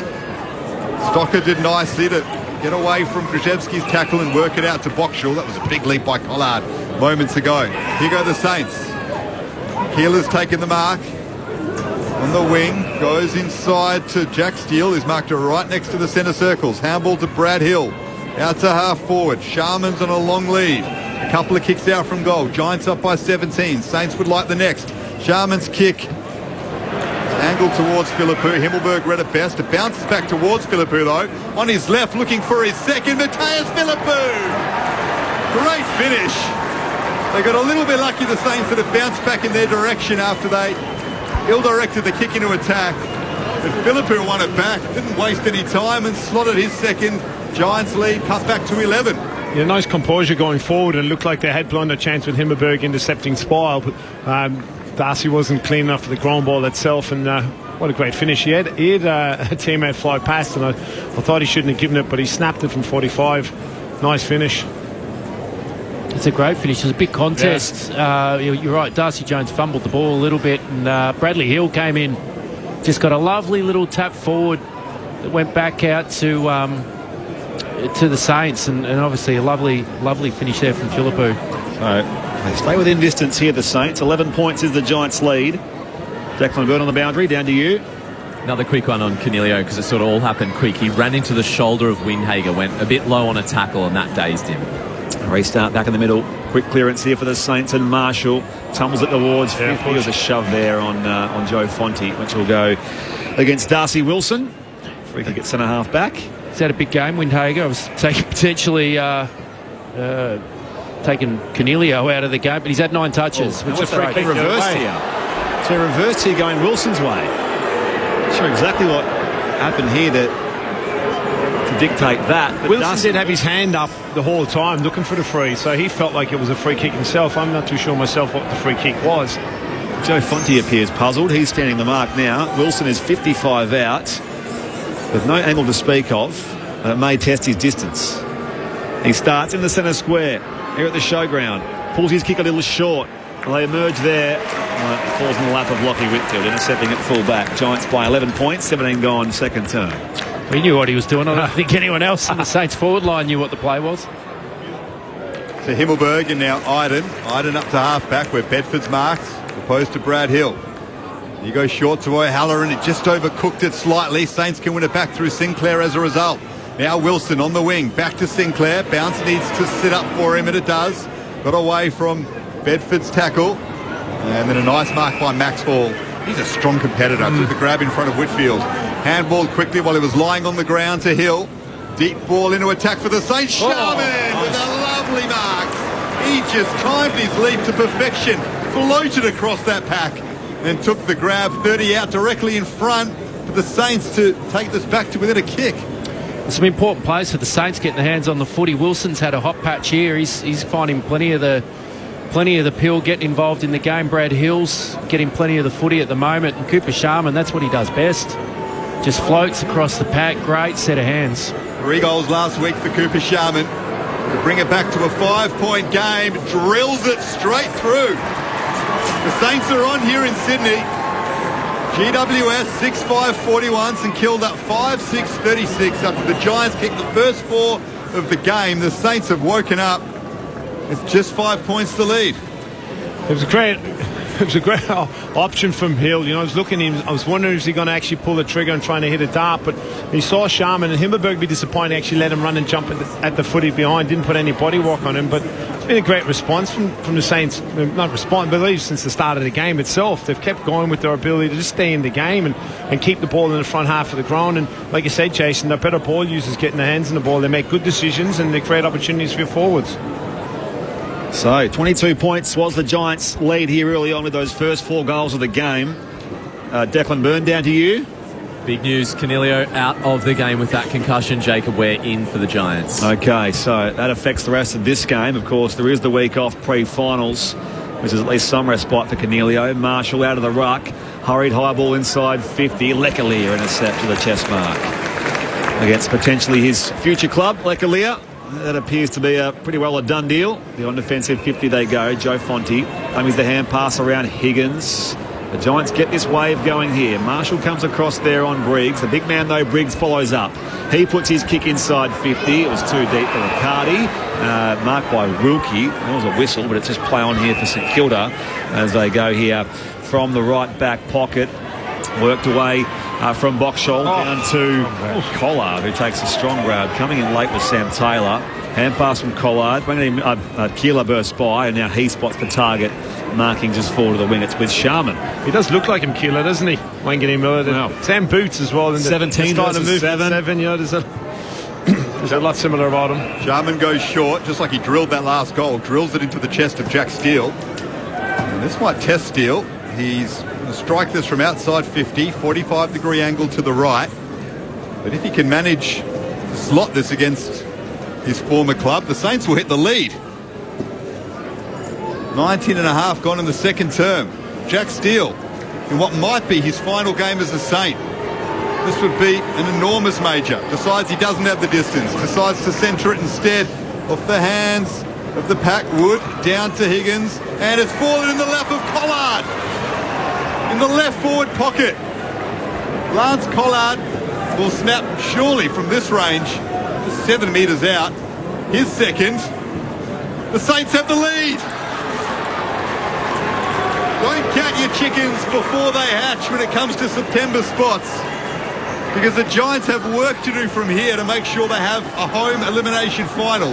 St Kilda 6-6-42, GWS 6-5-41. Collard has a double. Yeah, they've evened it up a lot around the contest, and Marshall's got a couple of centre clearances, but the midfielders from Saints, like we said, and Jason's mentioned it a few minutes ago, they've certainly got their hands on the ball, and that's another one that they're willing to kick the ball to the top of the square. In that instance, obviously Steely knew his limitations and said, I'm going to pop it there, but all positive signs for St Kilda at the moment. And they're challenging the Giants on their defensive game, the Giants' defensive game, because they're finding a way to hit up targets. They're finding free players to work their way through and not, kick to contest so often. They're able to find some free targets to go through. So the Saints in front for the first time this afternoon.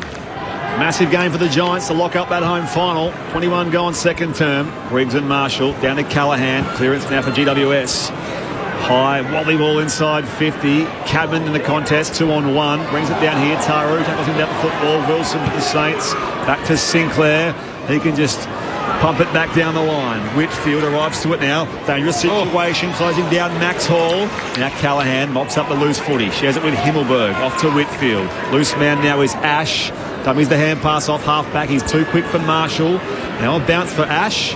We'll switch it all the way across here. And marking is Jacob Ware, the sub. Of course, he's in for Stephen Canelio. Subbed out with A head knock a short time ago. That's big news for the Giants. Dicey ball here as it's kicked by Ash. Knocked back now by Max Hall. Makes the contest with Ash. Ash gets there first. That race on foot now goes back beyond defensive 50. Giants under pressure in a big way. That kick from Ash is out of bounds on the full.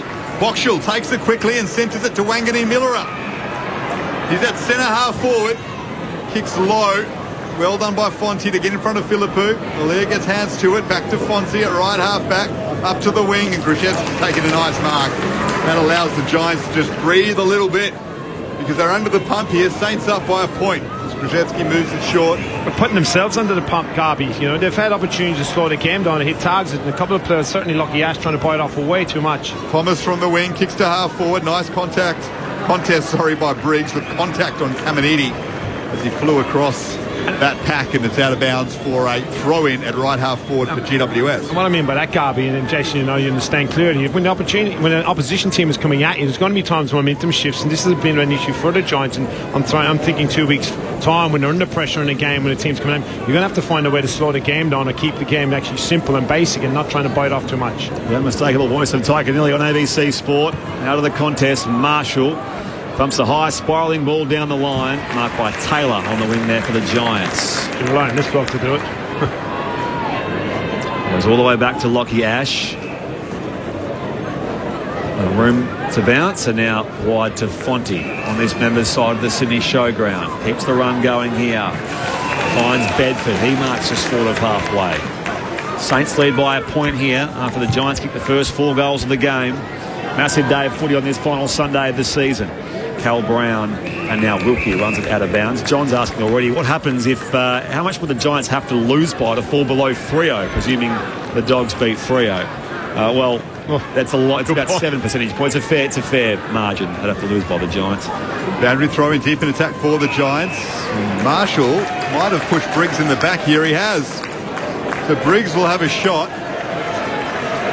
Just inside 50, 45-degree angle to the left, and this will be a much-needed one for GWS. It might be a little bit of a gift after that infringement from Marshall in the ruck contest. Yeah, so Briggs has put his hand in the chest of him just before the ball came to the contest itself, and then Marshall returned the favour, but was in the back. The Kieran Briggs, not a notable goal kicker, just 3 for the season. His team needs one here, and it's across the face and through for a behind. So 42 apiece. Aaron Cadman, just interestingly, boys, 2 handballs for the game and hasn't had a shot on target. Caminiti did a wonderful job on him. Cadman needs to lift. Caminiti's doing a fantastic job on Cadman. He's nudging him under the footy. He's got great body work, not allowing Cadman to run and jump. Got the footy here now. Caminiti goes beyond defensive 50. Back in the hole there, Briggs. He's winded himself in the process as Himmelberg now pounces on that ball, and they dive in from all angles. Ball up on the members' side of the ground. Getting up now, Briggs. The bigger they are, the harder they fall. Here he is in the contest with Marshall. Marshall gets the deck this time. Briggs follows up. Umpire saw a free kick for a hold going St Kilda's way, and it will be with Max Hall. Saints and the Giants are level here at the Showground as we approach half-time on ABC Sport. Ball goes short to Hugo Garcia. 25 and a half gone, second term, 6-6, 42 apiece. Hugo Garcia of the Saints to half forward. Leclerc stood tall in that contest, off his hands. Have a boundary throw in at right half forward for the Saints, and that was better from Leclerc. The Giants haven't been too happy with the way he's gone about it maybe the last few weeks, but that was a strong contest. In the absence of Jack Buckley, he couldn't quite get up for this one. As speaking of getting up, Mason Wood takes a while to do so for the Saints. Yeah, Leclerc, he's great when he can roll off and support third man up. He's just probably been caught out a few times in recent weeks when he's been one out, trying to be just a key defender one-on-one. 26 gone, second term. And it comes Briggs in the path of Wangani Millera, who was held. It's going to be a free kick going the Saints' way. A stiff one, and Callahan was watching the contest itself, and I'm too sure he held him, but clearly umpire thought. A bit of push and shove here as well, Tig, so they're just a bit of jumper grabbing and Giants' frustration. Yeah. They controlled the game through most of that first quarter, and now it's been all the Saints really since that point. Here's Wangani Millera, the AFL's first $2 million player. And a very slight angle right-hand side. Here's St Kilda the outright lead once more. He approaches the 50. Few steps, he trots in. It's all the way to the left-hand side. Minor score, 6-7-43 St Kilda. The Giants are 6-6-42. 27 gone, second quarter. Sunday footy here on ABC Sport. You're with Brett Sprigg, Dan Garb, Tyconelli, Jason Saddington. Third shot at goal in a half of football. He's had 10 disposals on the back end. Have obviously signed that big contract. Not a bad first half. Ash short to Whitfield from left half back. Kicks it up to the wing. Cadman leaps, but once again, Caminiti right there with him, and he gets the high fives from his teammates. They know the job he's doing on the number one target in the Giants forward line at the moment, Aaron Cadman, who has just 2 handballs for the game so far. Saints up by a point. The game's just too slow for the Giants. The St Kilda have been outstanding at slowing the Giants up, and we saw it halfway through towards the end of the first quarter. The game is played the way they want to play it at the moment, and that's why they're doing what they're doing, St Kilda. Throw in on the wing. Steele soccers it to half forward. Coming across is Fonte. Handball back to Rouston. He can switch it now, looking for Jacob Ware. It bounces in front of him. Boxall waited to tackle him and put a nice tackle on. He needed to attack that Ware and take the mark. Chose not to. And now the Saints have locked it inside attacking 50. We've gone 28 minutes in the second term. St Kilda up by a point. Great call. The moment he let that bounce, he was always in trouble. Where stuck out the boot there did Marshall. Tumbles it towards goal here. Keeler down by Lecalier. Holding the ball. So, lead tackle rewarded there for Lecalier.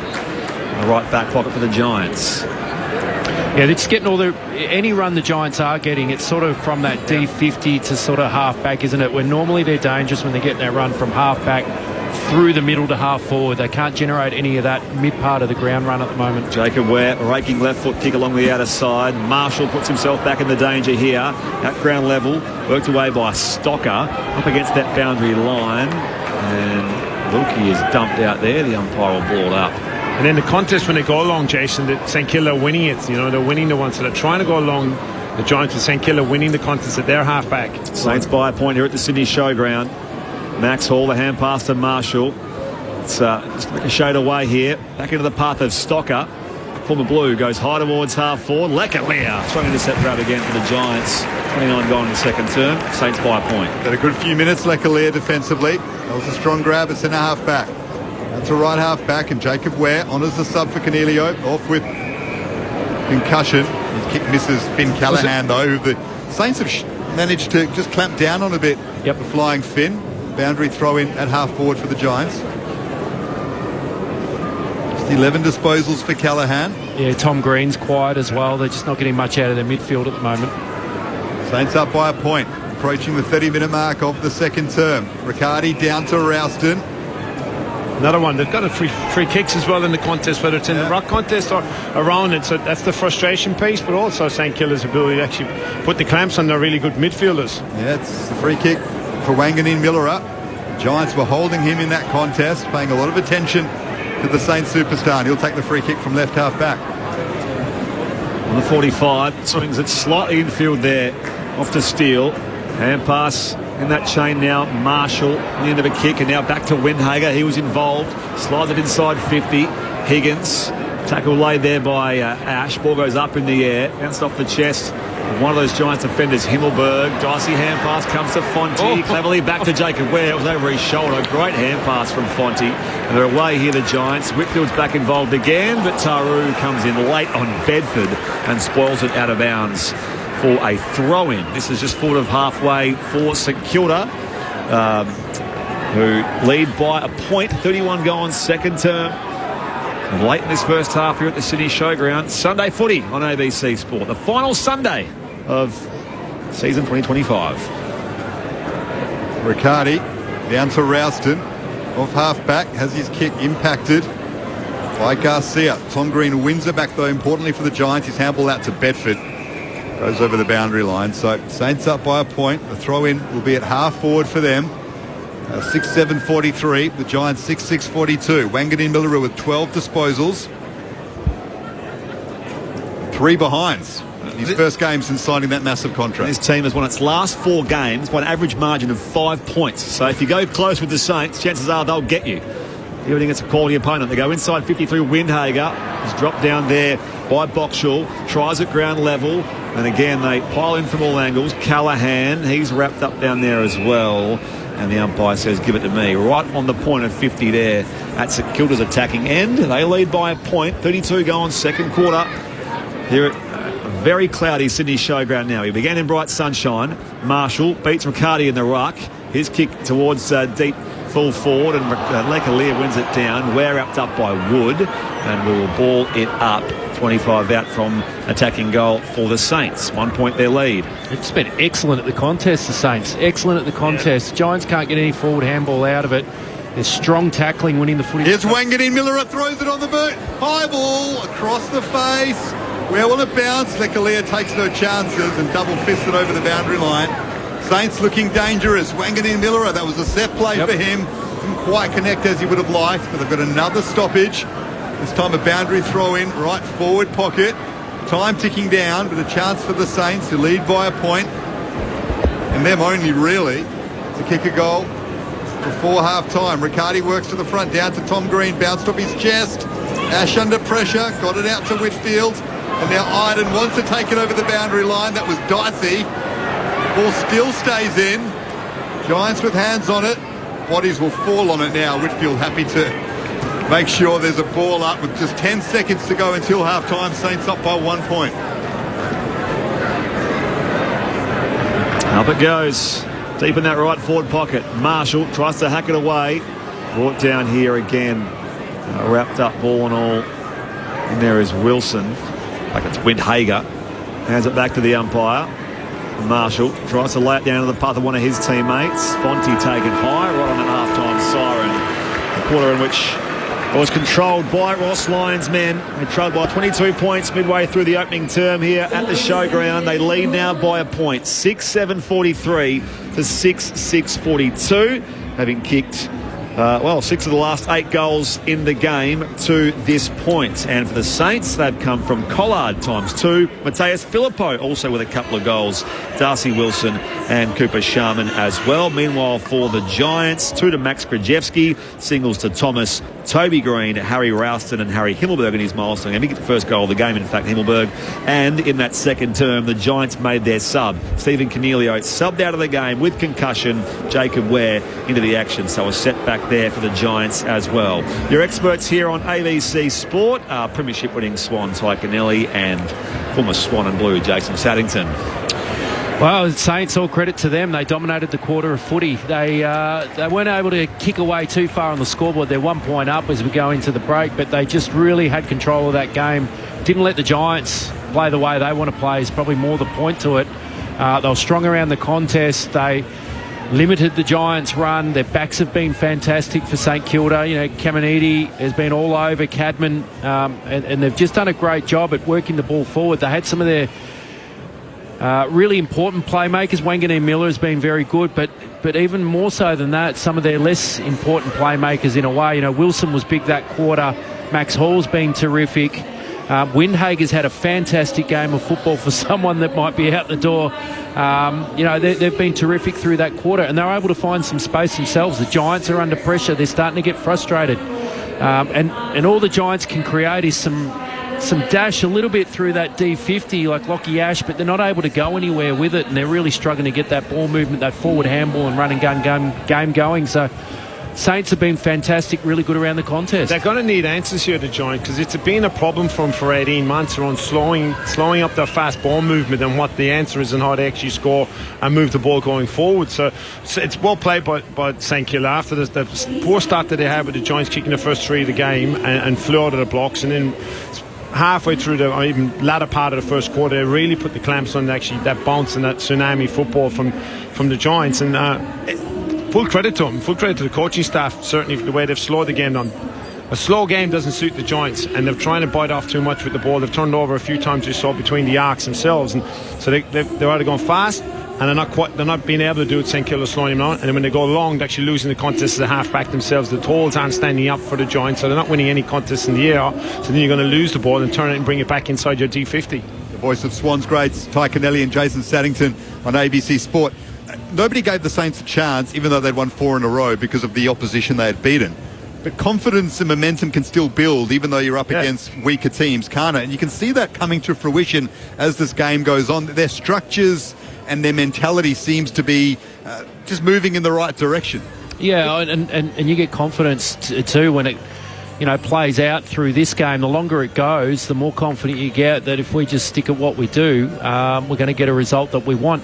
And it's your last game for the year, so you really do double down on your effort, don't you? Because there's nothing else to give after today. So it's amazing what it can do, and that's what the Saints have brought. And I mean, credit to them more that after the Giants got the hot start through that first quarter, they were able to peg the game back their way. And that's been the most impressive part. But the work and the pressures on the Giants here to generate something, get it going. They need their leaders back into the game. Normally it's Toby Green that steps back up. He had a very, very quiet quarter. Around the ball, they're getting smashed again. Yep. And Marshall's had 5 clearances also as a ruckman. He's taken quite a few out of the ruck itself and got the clearance. And that's something Briggsy needs to be a bit more aware of, his ability to take it out, Marshall, which gives you obviously some front half football when you're actually doing that itself as a midfielder. But their midfield has been well held. And Tom has been okay. Finn's been okay in moments. But it's certainly been the Giants, the St Kilda midfield group themselves that came with a real bite. And it can happen when you're playing a team at the bottom of the ladder and then you're playing finals. You can't take your eye off the ball as a team going, I'm looking towards next week, and you mightn't go. You drop it all a couple of % in this competition, you're in trouble no matter who you're playing. Finn Callaghan, 3 disposals in that second quarter. Yeah. So he had 8 in the first term. Both he and Tom Green, we know, lead this Giants midfield. Tom Green has been solid, but the Saints clearly made it a mission to stop Finn Callaghan. They did so in that quarter. That's going to be a big watch in the second half. The Finn can get free. If not, that Giants midfield can be a little bit one-dimensional at times. Yeah, well, because he's suited by the open flowing game, because he'll work hard and he'll get up and back and he'll get across the ground, and he's involved in a lot of their chains of play. But because the game hasn't been open and flowing, that takes him out of the game a little bit. It takes Cadman out of the game also. It takes a lot of them out of the game. It takes Bedford out of the game. It takes Harvey Thomas out of the game. It takes a lot of their players out of the game when it's not open and flowing. So going they've forward, got to find a way through it. Yeah, so going forward on that, when you're playing the Giants, as far as how to actually stop a team that are very, very aggressive in the way they're bombing, they're going to have to either force their way through and just keep going as far as a pressure piece. I mean, actually, you know what, we got to keep going and force the turnover. It's going to happen, and we're going to be costly turnovers, or we're going to say stop and it's going to slow down the line, which is not working for them either. Yep. Massive day, not just for footy, but the cricket starts, by the way, in under an hour's time in Mackay, the third one international there for Australia and South Africa. So you can find full coverage of that via the ABC Listen app. Just look for the white ball button on the ABC Listen app. In the footy, of course, the Dogs and the Dockers at Docklands coming up next. That to determine who does clinch that last spot in the top 8, assuming, of course, that Gold Coast does beat Essendon this Wednesday night in the postponed game. Later on tonight at the Gabba, Brisbane versus Hawthorn, which determines who gets that last spot in the top 4 in behind Adelaide, Geelong and Collingwood, who have all secured the advantages that come with a top 4 finish. In the AFLW, a live score in the third quarter.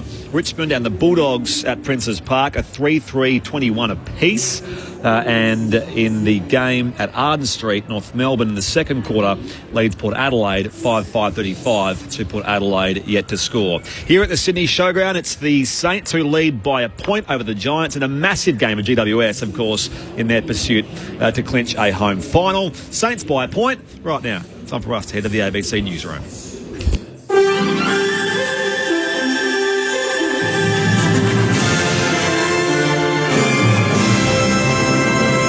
ABC News with Satyam Weinstein. The Federal Treasurer Jim Chalmers says superannuation must attract concessional tax rates, but has stopped short of endorsing the tax-free treatment of withdrawals. The government's introduced legislation to increase taxes on superannuation balances worth more than $3 million. The Grattan Institute is urging Labor to go further and consider taxing super withdrawals which are generally untaxed. But Mr Chalmers says that's not currently under consideration. They still deserve concessional treatment to encourage people to be in superannuation, and that's not something that we have been proposing to change. Even the changes that we have put on the table have still meant that the concessional tax treatment in superannuation is still very, very concessional. Dozens of pro-Palestine protests are taking place across the country today as part of a national day of action. Emma Johnson reports. Rallies are planned in most major cities, with 7,000 people expected to attend in Brisbane alone. Crowds in the River City will take an alternative route after a Queensland magistrate banned demonstrators from walking across the Story Bridge earlier this week. Police say officers will still patrol the landmark and will take any attempts to climb or deface the bridge very seriously. Thousands are currently marching through the Hobart CBD, accompanied by Lord Mayor Anna Reynolds. The rallies follow a recent demonstration in Sydney, where almost 100,000 protesters shut down the Harbour Bridge. US media are reporting the Pentagon is set to deploy the military to the city of Chicago. The Washington Post reports plans have been in the works for several weeks and soldiers could be mobilized as soon as next month. It comes after US President Donald Trump deployed National Guard troops to the streets of Washington, D.C. as part of what he claims is a crackdown on crime in the American capital. Mr. Trump has repeatedly targeted cities run by Democratic mayors, saying criminals and homelessness are running rampant. California Governor Gavin Newsom has stepped up his attacks on US President Donald Trump, labelling him a childish bully. Mr. Newsom has taken to social media in recent weeks to mock Mr. Trump, mimicking his signature posting style, trolling critics and posting AI-generated memes. The move has won support from Democratic voters, but Republicans say the California governor is desperate and attention-seeking. Mr. Newsom says Donald Trump is an embarrassment. I think the biggest assault that's occurring in the United States of America is against cultivation of individual thinking. He's going after universities. He's rewriting history, Smithsonian, censoring historical facts, attacking his enemies, threatening them, trying to incarcerate them. His behavior is that of a bully. Millions of people are under heat warnings amid dangerously high temperatures in the western United States. Around 1.2 million people are under an extreme risk warning in Washington, Oregon, Southern California, Nevada and Arizona. Another 18.6 million people are under a major heat risk warning as temperatures hover around 40 degrees. The Victorian government says more than 5,000 machetes have been surrendered by retail stores since a ban on machete sales came into effect. The government announced the ban on machete sales in May. Victoria's Housing Minister Harriet Shing says it's a positive indication that the weapons aren't being offloaded to other states. This is a really important part of the ban because it means that when these weapons are being surrendered, they're no longer for sale. They're no longer available to make their way onto our streets. And this is part of a whole of system reform to make sure that those weapons are intercepted. The former partner of a woman found dead in Brisbane's north has been charged with her murder. Ned Hammond has the details. Emergency services were called to a home on Osprey Place in Tagum early yesterday morning following reports a woman was unresponsive. On arrival, officers found 48-year-old Cara Luke with significant stab wounds and she died at the scene. The homicide squad began investigations and 2 crime scenes were established. Police took 52-year-old Shane Tchaikovsky into custody for questioning yesterday. He was later released but has now been charged with murder as a domestic violence offence and entered dwelling with intent. He's due to appear in the Brisbane Magistrates Court tomorrow. And if you're in an abusive situation or know someone who is, call 1-800-RESPECT. That's 1-800-737-732.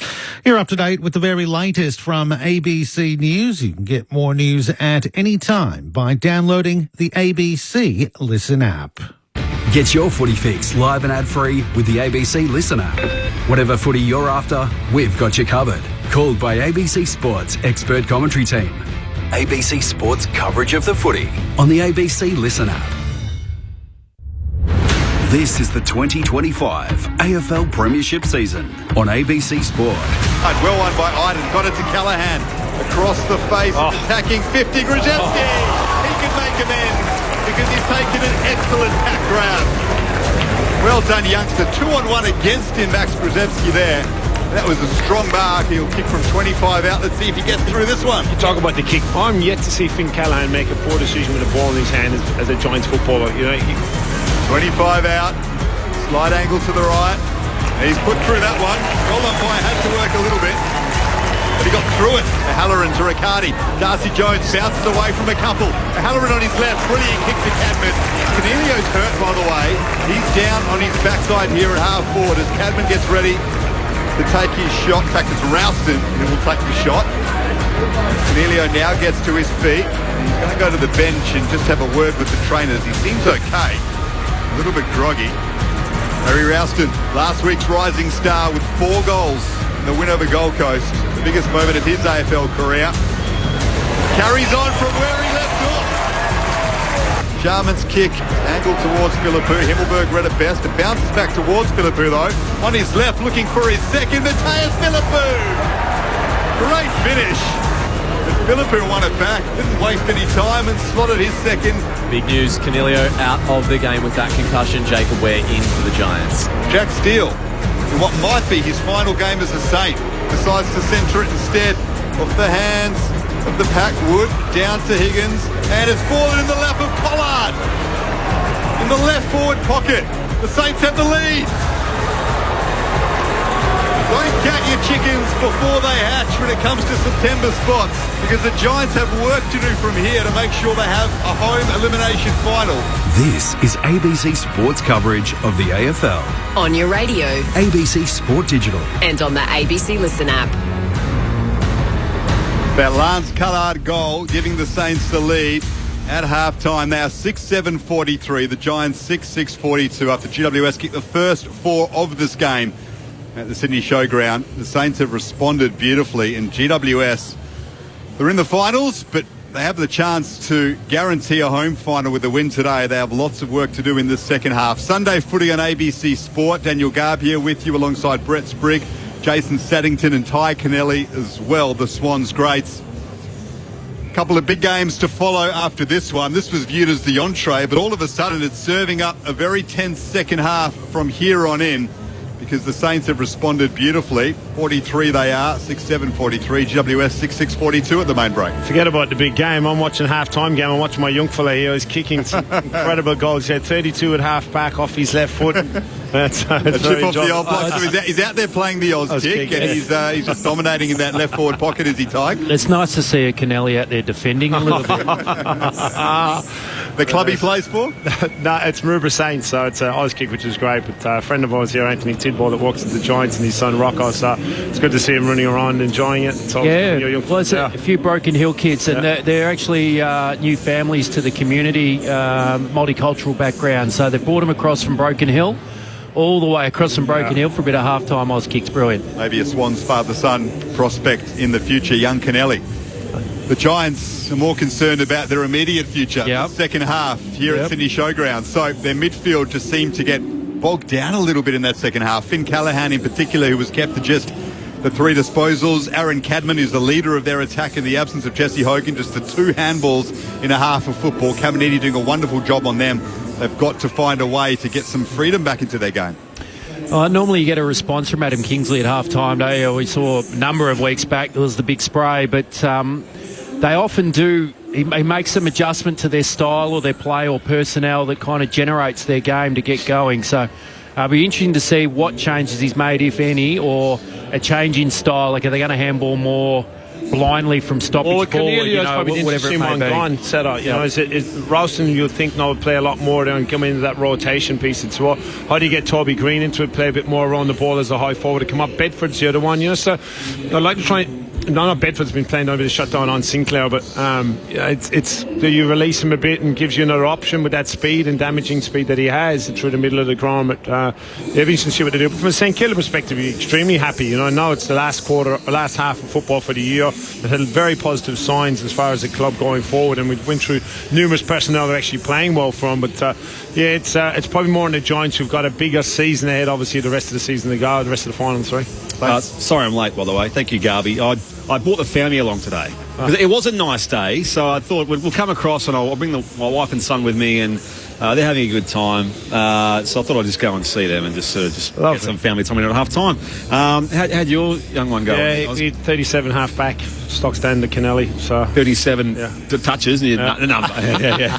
But No, it's lots of fun. We were just talking about it before. 0437 774 774. Annie asks, so the Giants need to win to guarantee a final spot? No, it's most likely they'll finish 8th if they lose, but of course they are playing for an all-important home final here. That's the thing, Ty. We say that teams can win it from outside the 4, as we've seen only quite recently, but 5-6 is pretty imperative in the home final. It is. The home final for certainly, we're not well up here in New South Wales, getting a home final is a huge fan. In a competition, the top 9 that's so tight, a home final can really almost guarantee you a step in. You don't want to be playing away from home, and it's fine. And certainly from the Giants' perspective, with the 5 that might come in, the home final's a lot easier from a travel perspective, and actual ability to train for the next 2 weeks to prepare for a home final is a lot different to travelling, getting in a row with 5 players that haven't played a whole lot of football this year coming in.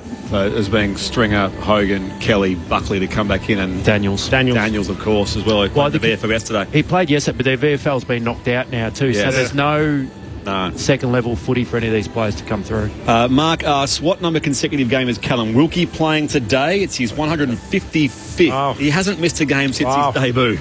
The St Kilda vice captain. Right. So Sato, you did something like that, didn't you? How many years? You got 5 years, was it, without missing straight? More? Yeah, something. Well, I missed one in there, and then. Oh, did you? Yeah, I had one little break in there.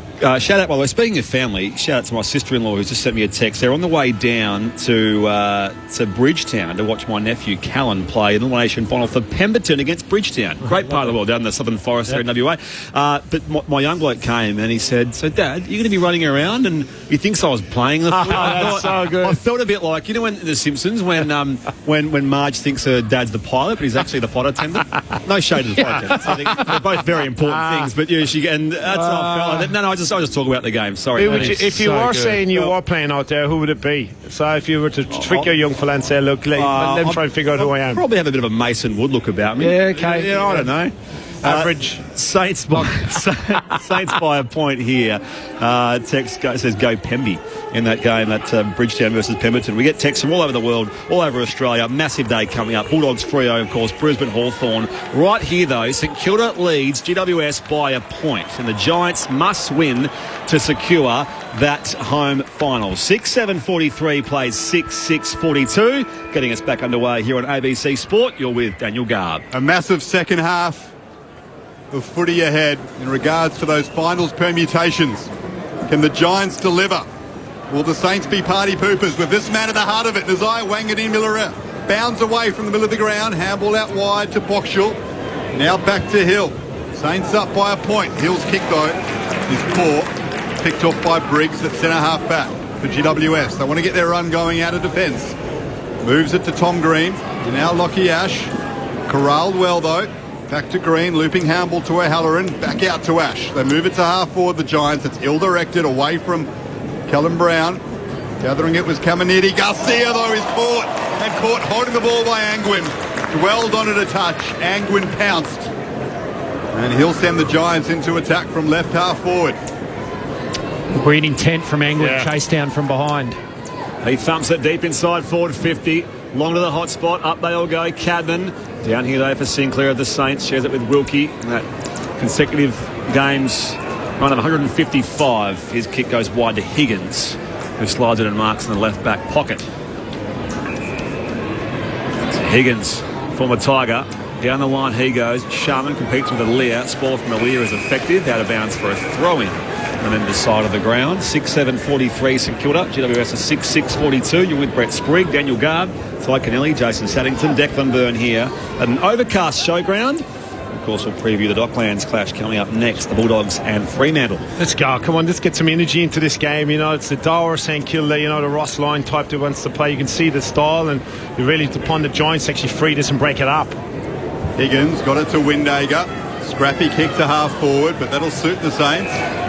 Whether that's bringing up an extra forward to the player to try and free up a stoppage player inside football from the Giants' perspective. We're looking to see if the Giants have done anything at half time from personnel movement wise. It looks like they have. They've got Halloran, looks like he's gone inside now. Callahan's still there and Green still inside. Whitfield's come up and Halloran looks like he's gone to Wanganeen-Miller. try and shut him out of the game. Boundary throw in left half forward for the Saints. Cornelio subbed out. We're into the game. So the Giants have lost an important midfielder. As Angwin is well tackled by Wanganeen Miller, who has been excellent again. 14 disposals, 4 inside 50s, 3 score involvements. Just a 3 behinds though. He's been busy around the ball for the Saints. Ball up inside 50 for them. Just thumped clear by Briggs out in space. First pair of hands to it though is Boxall. Back to Sinclair. The veteran sends it inside 50. Aaliyah drops in the hole, drops the mark though. Works it away by hand. It's out there again in space for Marshall. Too hot for Boxall, and now run down Jack Steele. Good tackle it was by Whitfield. And now O'Halloran just ragdolls Max Hall over for a throw-in, left half forward for the Saints at the scoreboard end, which shows they lead by a point. No change to our halftime score. 3.5 gone, third term on ABC Sport. It's probably not a bad thing, is it, Jace, too? You're thinking about the Giants in the contest work. They've got to fight their way through this from a slow contested game itself. It's a bit different. Briggs knocks it down to Tom Green, got the handball free, but Sinclair picked it off. Puts St Kilda back into attack. Brought down by Keeler. Sharman's there. Aaliyah's under pressure for the Giants. Bouncing ball almost set up for Philippou. Does for Garcia. He got it to Sharman in the right forward pocket. Just centres it. Keeler will knock it down to Windager, and then Higgins is there as well. Callaghan got hands to it. Iden kept it out in front of him importantly. Got it to Toby Green. Briggs just got the hands free, but he turned it over. Here's Jack Higgins. Handball looking for Sharman. Oh, isn't it? No, it's not a goal. Somehow he wasn't able to slot it through from 2 metres out. It was Angwin who managed to get back on the goal line, impact the kick. It's a behind. Saints up by 2 points. But that forward pressure looked like it would result in a certain goal. If he had a left foot, Sharman in the goal squeeze, he'd waited for the ball to come and try and turn and get on his right. I thought he'd actually try and volley it out of the air. He slipped over as well here for the Giants. A few players losing their footing here at the showground. Dry conditions though. Ash off to Callaghan, sends it to the outer side. Trapped there by Wilson, spins out of the Cadman tackle. The Saints control the ball. It's worked all the way back to halfback though. Bradley Hill is waiting. Off right halfback. And through the hands of Callum Brown. Bedford there now for the Giants. Back to Iden. Now Callaghan. He's used it well through most of this game. Was quieter in the second term though. Back to Whitfield. 30-plus touches in his last 4 games against the Saints. He finds the marking target there in O'Halloran. Still just beyond half forward. Kicks inside 50. Marking down there in defence is this is hard to watch for the Saints. They move the football here very unconvincingly. Wood packs it back here now for Marshall. Now regathers does Wood. Sweeping hand pass wide to Higgins. On this wing position, Wilkie kicks off a step, and the mark is taken there by Keeler. Offloads to Wanganeen Miller. He's bursting by left half forward. Kicks to the hot spot now, all the way back there. Wilson slips over in the goal square again. He is paid the mark. And that is looking a little bit dicey, Declan Byrne, on the boundary. Down to you. There was a 5% chance it was going to rain. It's spitting rain down here, so maybe that explains some of it. Sydney, what are you doing? Yeah, well, that's not ideal at all. The turf even before then was looking a bit slippery. So here's Darcy Wilson lining up at full forward at his 20th birthday last week, lining up for goal number 2, and he thumps it through to extend St Kilda's lead to now 8 points. 7-8-50 the Saints. The Giants are 6-6-42. And of course, the home side, the Giants, must win to secure that home final. 6 minutes gone, third term. Sunday footy on ABC Sport with Ty Connelly and Jason Saddington. Paul Useller? Yeah, well, poor, wasn't it? From the Giants' perspective. It was and it has been. They don't know whether they want to go short or go long. They're caught in no man's land with their ball use. But there was a massive contest here at half forward. Isaac Keeler outmarking Sam Taylor. Now, you don't see that too often, do you? But Keeler just body him underneath it, was able to take the strong mark and then dish off the hands, and that's what sent St Kilda inside 50 to Wilson. But Sam Taylor's a player that's not in the game either for the Giants. We're talking about a few that have any impact. Saints have been great at going around him. He's normally able to intercept mark and then get some of their ball movement going off him intercept marking. That's not happening at the moment. The Saints might not be involved in September, but it feels like finals have come early. Giants under the pump, trailing by 8 points. Tom Green wins the clearance, bouncing ball in attack. Here's Bedford from the right forward pocket. The Giants needed something, and Toby Bedford provides it. Wonderful shot from a tight angle, and he runs straight to the crowd to try and fire them up. The man they call Snooze wakes up the Giants crowd. Saints lead, cut back to 2 points. And didn't they need it just for some energy back into their game, but it came off clearance. So Tom Green just getting it on the boot, getting it inside 50. And that allows, Bedford and Jones and those quick players up in that front half of the ground to get busy, do what they do. And it was Bedford that got on the outside of that one. Lovely finish, but if they can get the ball in, get it in that front half, they'll create more I guess, chaos against the Saints defenders, where at the moment they're a little bit easy to defend. But it's Riccardi on the ruck that's got his hands on the ball in that contest itself, to get the hit off for Green. So just a bit more physical against Marshall at the moment. Briggs started the game well and then dropped away. Margin cut back to 2 points. Restart back in the middle. One down by Marshall. Franklin Miller tries to break the two-man tackle of O'Halloran and Riccardi. Won't do so here. Ball up again in that centre circle. Up it goes. Riccardi wins the hit out. O'Halloran does well in front of Steele. Needs some support there with Tom Green.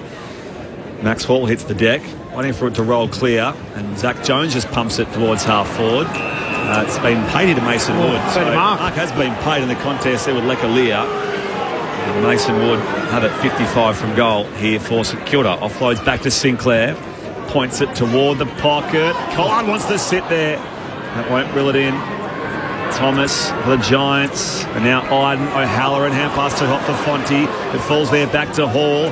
His hand pass missed his target as well. They're mopped up by Rouston. But GWS, he goes back down that member's wing. And it's marked by Darcy Jones. Got contact in the air from Caminiti. That's going to be 50. It was, in some ways, probably a fair bump on the ground, but because he was in the air and it did come slightly late, that's why it's 50 here for Darcy Jones. But it was just sort of body on body, side on from Caminiti, but it will be 50. Jones finds Ash, and all by himself inside 50 is Harvey Thomas. And he marked 35 out in a 45-degree angle. Yeah, half a second later, it wasn't a free kick. He's trying to pull up, and he could see it. Do I go and actually make the contact itself for the 50-metre penalty? Nice walk rate from Harvey Thomas. We saw him down here at the contest in the back pocket. Walks his backside off this kid. Had a career best 23 disposals against the Gold Coast Suns, Carrara, last week, Harvey Thomas. 8 goals now on the year. One of them was this afternoon. On the approach, left foot set shot, misses to the right-hand side. It's been problematic for both sides, especially the set shot goal kicking in this game so far. 1 point is the St Kilda lead. 10 minutes go on third term. Sunday footy on ABC Sport. Sinclair plays on quickly to Brad Hill. Sends it up to the wing. Nice contest by Taylor. Thumps it away from Cooper Sharman. We'll have a throw in just forward of the wing for the Giants. Saints up by a point. We've gone 10 minutes in the third term, and the Giants crowd, they just start to make a bit of noise here. Yeah, I think it's time for Toby Green to get some minutes in the midfield too. Get him back into the game of football. Giants crowd realising the enormity of the moment. Marshall palms it down. Who can win this important clearance? Tom Green gets hands to it. Spills away from him though. Angren with a nice tackle on Zach Jones. Ball up on the wing. Finn Callaghan looks to come back on the ground. Just 14 disposals for him, but that's after 8 in the first term. Saints have put the clamps on. It just feels like there's been an incredible amount of ball-ups in this game and stoppages, which is a Ross line game, and it's something that obviously the Giants got to try and walk through, but clearly St Kilda, it's the way they want to play, and it's giving them a reward. Giants have won it quickly from that secondary stoppage. They move it to half forward off hands. We'll have another boundary throw in. 60 out from the Giants goals. They're 7-7-49, Saints 7-8-50. 11 minutes gone, third term. Sunday footy, a mammoth one on ABC Sport. The final Sunday of this 2025 season, of course. None of the finals are played on Sundays anymore. Massive occasion across these 3 games, which we'll bring to you right across the day here on ABC Sport. Palm down there for the Giants. Tom Green off to Angwin. And now Ash pushed off the kick. High towards half forward. Strong contested grab from Boxall. Rising star nom from a couple of weeks ago. Hugh Boxall, one of those West Australians I mentioned. This Travaglia here goes to the other side. Good dash here for the Saints. Bradley Hill, the end of a hand pass. Now he kicks inside 50. Lekalier, intercept, no. Knees paid the mark. Chopping the arm. The arm's chopped anyway, so it's the same result. The Giants are away. Lockie Ash bursts across the defensive goal mouth. Shares it now with Harvey Thomas. And I'll go again from right half back the Giants. Thomas has kicked to Cal Brown. He could have perhaps kept that in. Brown just went with the one hand. Haven't seen much of Brian either today, have we? Just the 3 disposals for him. Hasn't managed to score. We'll have a throw in right next to the interchange gates. We kicked the 5 was a couple of weeks ago against North at Manuka. Didn't see a lot of it last week in the Gold Coast. Quiet again today, Cal Brown. So many people feel as if the Giants can still win this premiership. Without a win today, it's going to be very, very difficult for them. Saints go inside 50. Taylor tracks it back, and then Sharman takes them over the boundary line. Throw in left forward pocket. Saints still up by a point. I mean, yes, they can win it from the bottom 4 of the 8, but without a home final, makes it a whole lot tougher. It's a very, very important game for them and their chances. Saints by a point.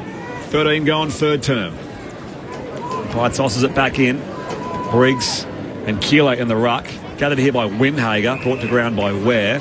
Already get text asking, what if the Doggies and Freo draw and the Giants lose? It'll still be the Giants finishing 8th based on percentage, and also on the presumption that Gold Coast beats Essendon on Wednesday night. It's come back here to Taru. He was dispossessed. Picked up now by Briggs of the Giants. Hot hand pass there for Finn Callahan. Now Ware. Some dash here off half-back with Rouston. Accurate kick now to Cadman, who marks on that member's side wing.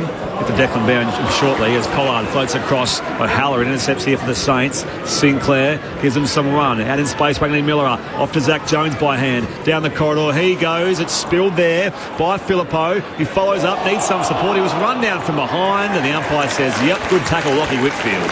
Giants ball between fullback and centre half-back. Saints by a point. Declan Byrne on the boundary. I'll tell you what would hurt the Giants' finals chances is Lockie Ash going out. He's been one of their best ball winners. He's getting a fair bit of testing on his left leg right now. So I'll keep an eye on it. Fonte has it. And centre half back for the Giants, who, whenever they go into the corridor, seem to be blocked off by St Kilda. You know exactly what they want to do. They switch it the other way here. Taylor to Iden. And now Himmelberg in his 200th game, who had a massive first term. He's been pretty quiet since. Decides to switch it back the other way to Fonte as they try and open up the ground, the Giants. Fonte goes short to Rouston. He'll play onto the wing where Whitfield is. But again, he's held up. They're wide again, though, aren't they? He calls for someone to come to him. Cal Brown does. Didn't take the mark, made a contest, but then they've turned it over. Wangan Miller put it into a dangerous area, but Jones is there. Hill's running off him. Here go the Saints. Hill didn't look, though, when he handballed it. Turned it over to Callahan. Can the Giants make the most of this opportunity? The 1-2 between Callahan and Bridge. Good contest on the Callahan kick. Lots of pressure.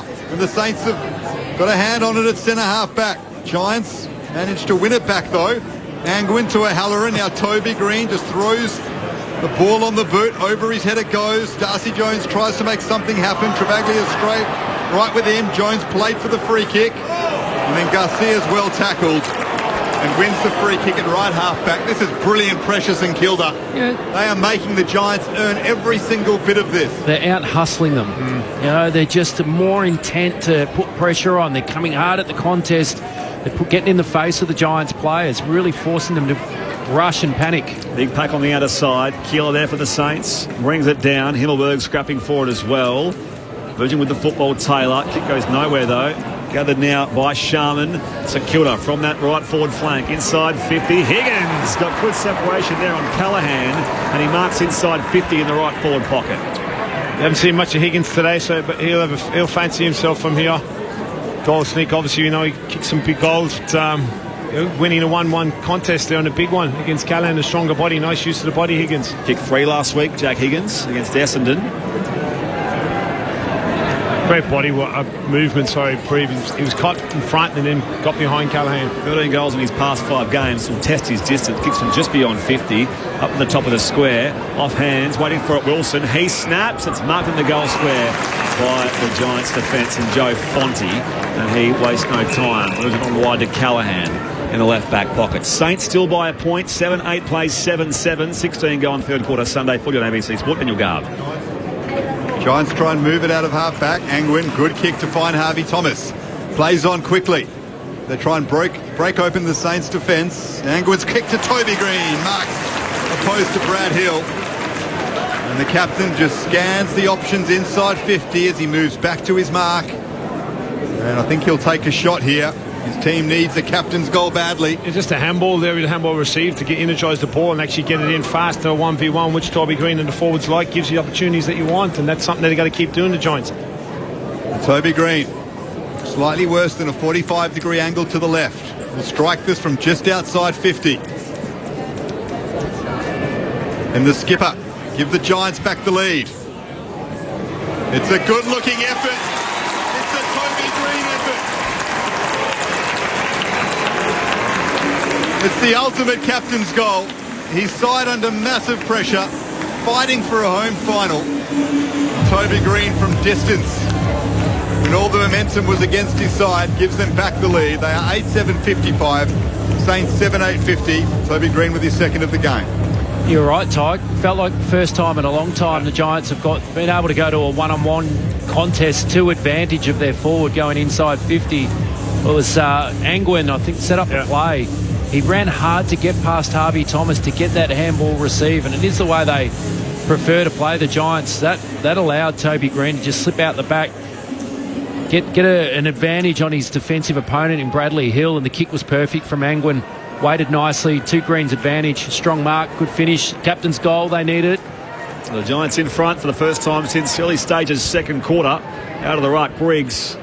High awkward kick there for Angwin, outpointed down there by Hugh Boxall. Fought off halfway, the hand pass to Jones, and again St Kilda thrust their way inside 50. Strong contested grab again. Lecalier was just left wanting in the contest down there. And it's going to be with Cooper Sharman, of course, will take his set shot on the 45-degree angle. He's 40 metres out. He just read it so well, Cooper Sharman. It wasn't the prettiest of kicks from Jack Steele, but Sharman, he just had enough awareness to see where the ball was going to drop. Out-bodied Lecalier, protected that drop zone, was able to step into it. St Kilda's most used player in all chains, Cooper Sharman. Usually the end of them. He kicks here. Good-looking set shot. Give the Saints back the lead. So it swings back again. He kicks his second goal. 8-8-56. St Kilda. The Giants are 8-7-55. 19 gone third term. Sunday footy on ABC Sport. Just to clarify as well that if the Bulldogs Freo game is a draw, that won't be enough, of course, for the Bulldogs. It'll be half a game behind the Giants regardless. If the Giants do lose here, they'll still be playing finals in the top 8, but not hosting. Declan Byrne on the boundary. Just a quick one, Lockie Ash, lots of work on his left hamstring. He's back out there to give it a go, but now Mateus Filippo is in trouble. He's had such a rough year for injuries. His right ankle lower leg is giving him some grief. Had a delayed start because of the leg injury, and then had the calf mid-year as well, Mateus Filippo. Lecalier is set to be a Saint next season by all reports. Outmarked rather easily there by Cooper Sharman. St Kilda get back the lead. Close to the 20-minute mark of this third term. They're up by a point. This all-important fixture for the Giants. Here's Tom Green. Wins it in the middle of the ground. Kick inside 50. Bouncing ball. Sits up for Cadman. Can he do something? Handball to Darcy Jones. Jones from 30 out. Lost it straight through the middle. And Cadman's finally in the game. That was a nice goal assist for Jones, who was always unlikely to miss from there, and the lead swaps again. Giants back up by 5 points. Another centre bounce goal, Jace. You know, guys, you can see it. Obviously, Tom Green, but Briggs' ability to actually keep on the contest and get that ball out. And Tom Green's dummy to actually give the handball, create the space, because Marshall looked like he was trying to read the handball, and he's actually gone to Briggs, and he's actually Tom's kicked it out in front of Cadman, and Cadman extremely clean on the ground for a big man, and Darcy Jones, nice finish running back in towards goal, where Hyde half-back didn't track him back in. So look, that's the way they're playing, fast play and from centre bounce goals at the moment. So this is the part of the game that they need to, obviously, when teams are coming at them, is actually find a way to kick from centre bounces, because you're going to get lots of opportunities in footy, obviously. It's one of the first times Cadman's found some space and separation from Caminiti. Maybe that's the trick for him. Get up and around the ground, start roaming a bit. Perfect bounce. Got there Briggs. Off to Callahan now for the Giants. Where the sub all the way back here to Whitfield. And he sends his kick wide into the path of Callum Brown. Explosive speed just to get into the ball. I didn't think he'd make it, Brown. Fastest Irishman we've seen for a very long time. So it goes inside. I've been retired a while. Forward 50. Goes, skids out behind Jack Sinclair. Shares it with Bradley Hill. And now Wilkie. Back to Sinclair. Hurries a snap kick across his body beyond defensive 50. And there's going to be a free kick there. There's Callum Brown there. No, it's going to go the Giants' way. Okay. Can kick it, Brian Kane. He's got a huge leg, so he does. This is definitely his sort of range, but I'm surprised it wasn't a free kick going the way of Stocker. But Callum Brown will be 55 from goal plus change. It's gone way back to the wing. It's one of them ones, you're backing back to go and mark the ball yourself. Unless he took his eyes off someone else is coming forward and you've kind of stopped their run. It's like, but I'm going backwards to try and mark the footy.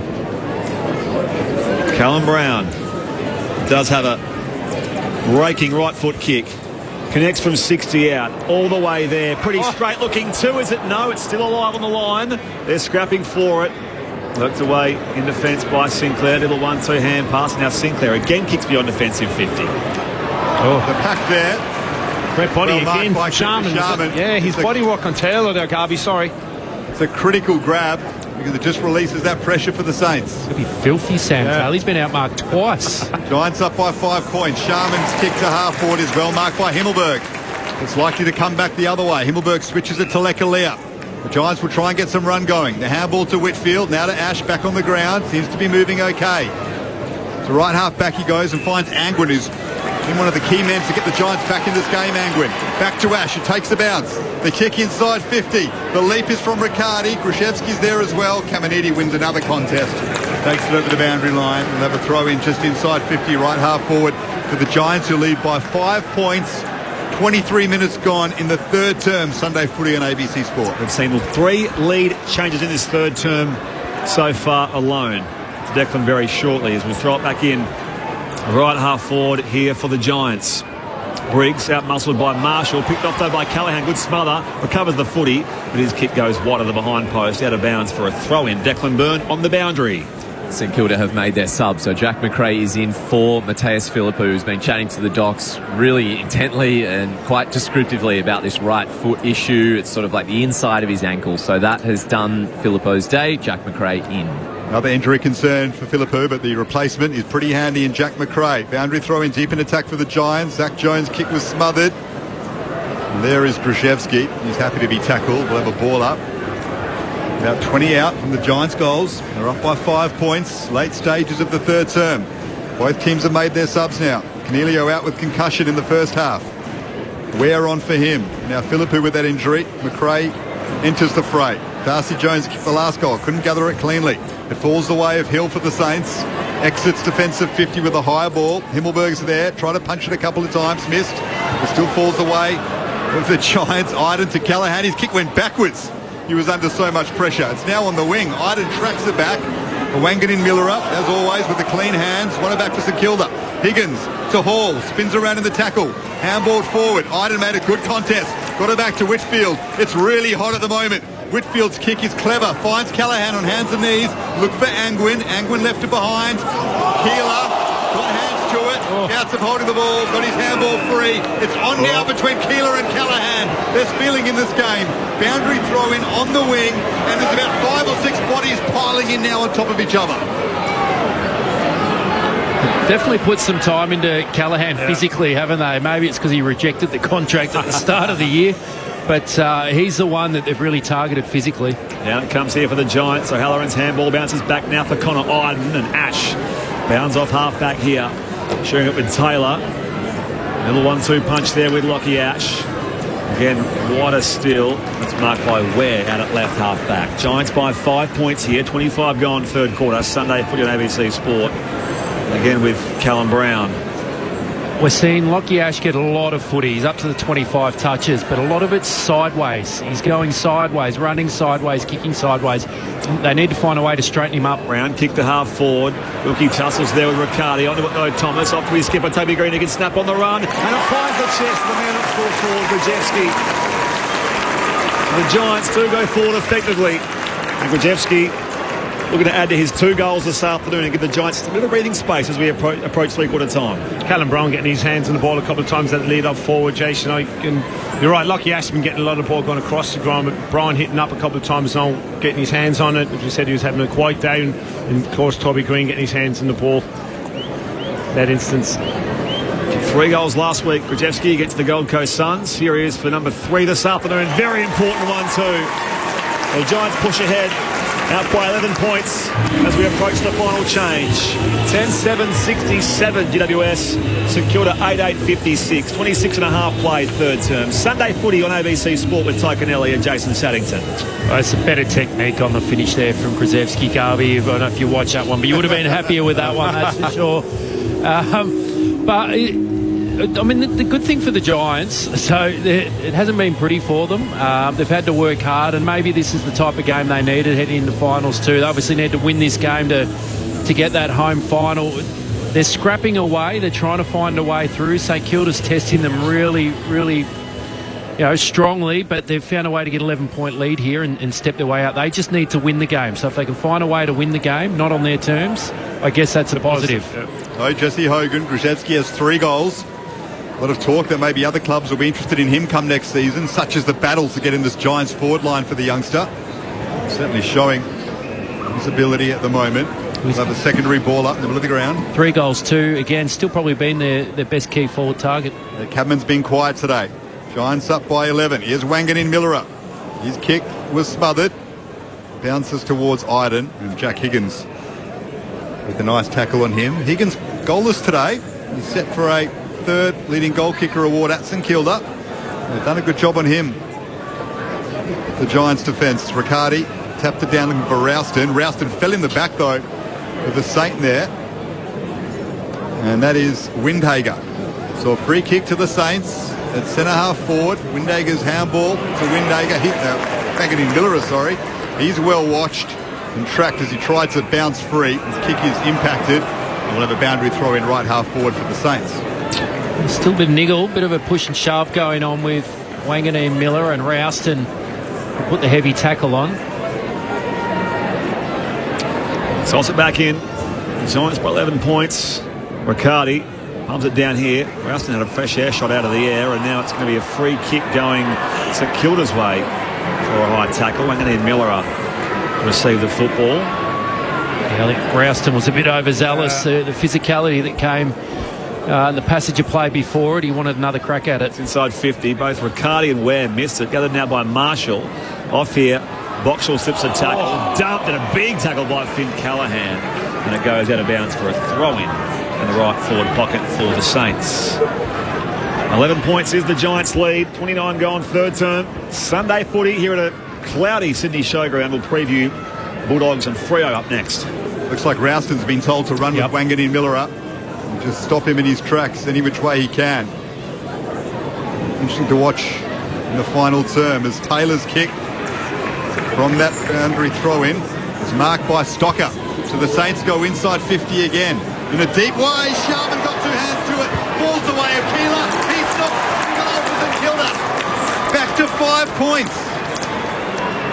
For a moment we thought Sharman had held on to it for long enough. Doesn't matter at all because Keeler was front and centre and snapping from 10 metres out. The Giants' lead is just 5 points.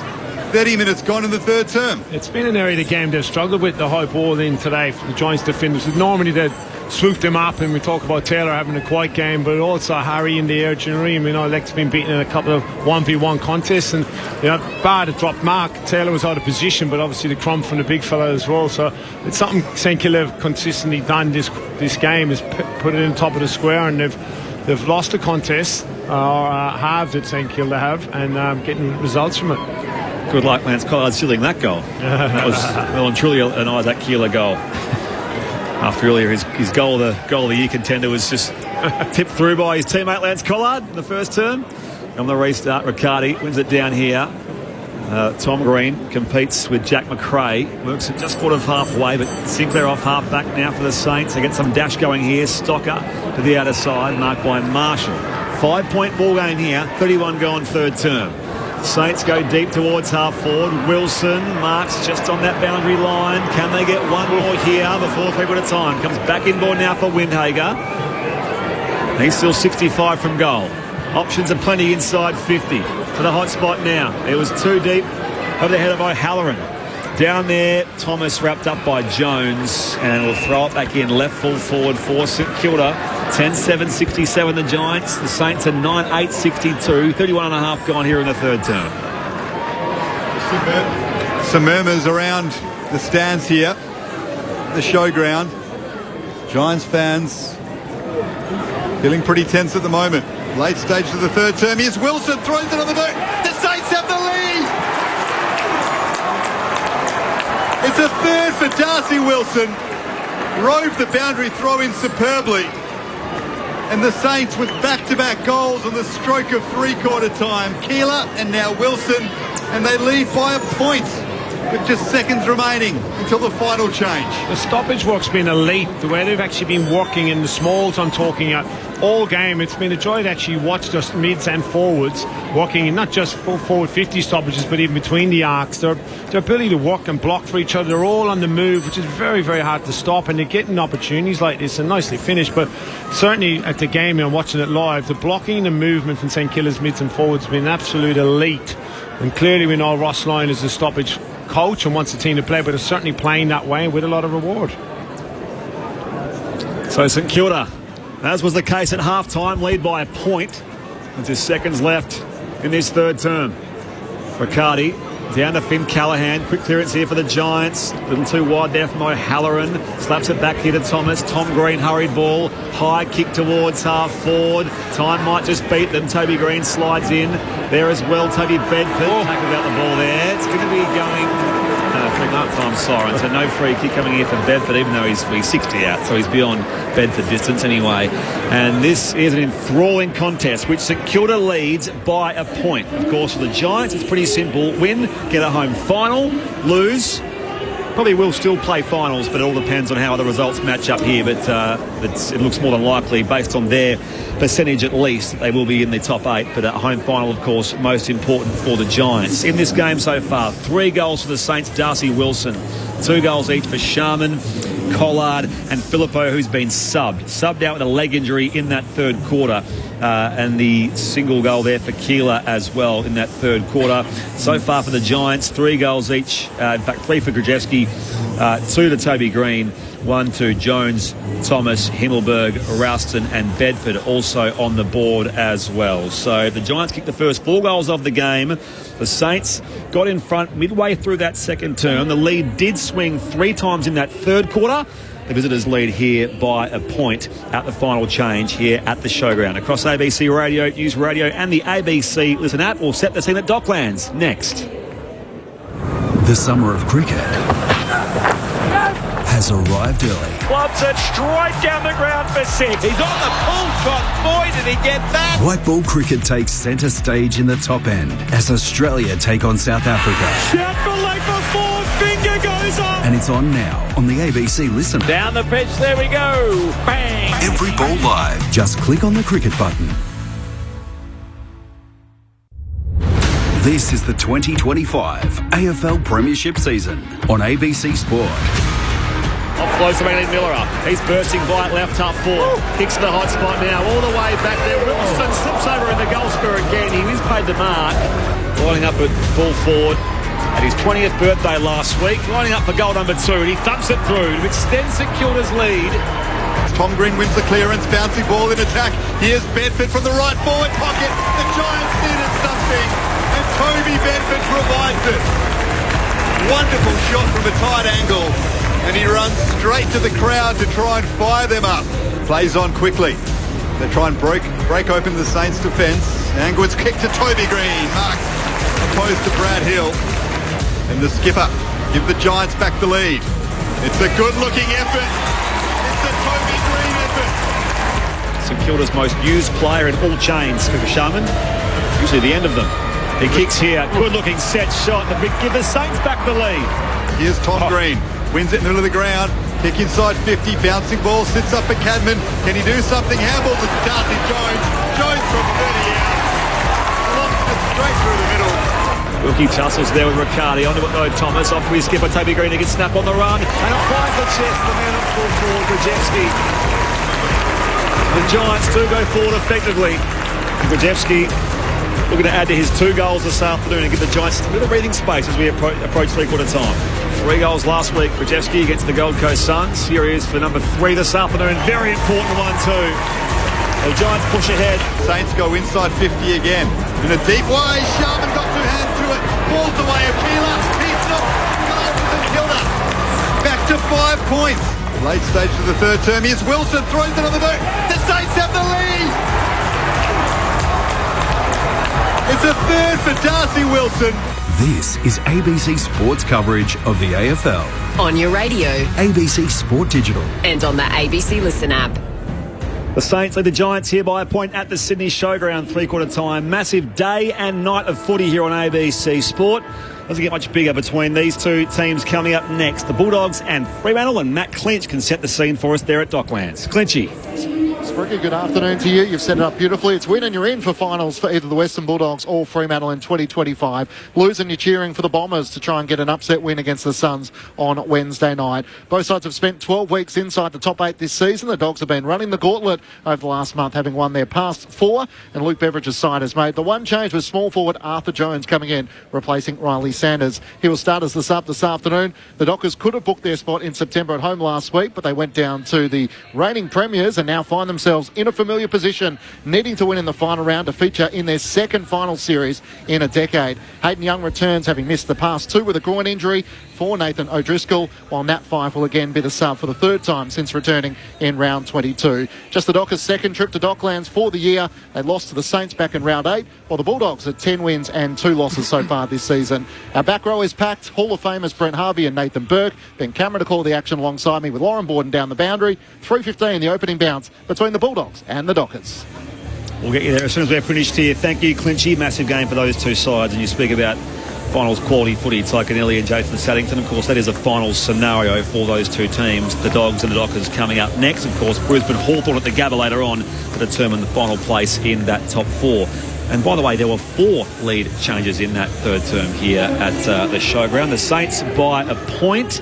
So most pressing engagement coming up next is that Bulldogs-Freo game. Just quickly in the AFLW, the Bulldogs have beaten Richmond by 21 points. North Melbourne leads Port at 3/4 time by a total of 59 points, and Essendon faces West Coast shortly as well. The cricket underway, Australia batting first in Mackay, and you can hear that on the ABC Listen app. Just look for the cricket button. Sado and Tig, your thoughts so far?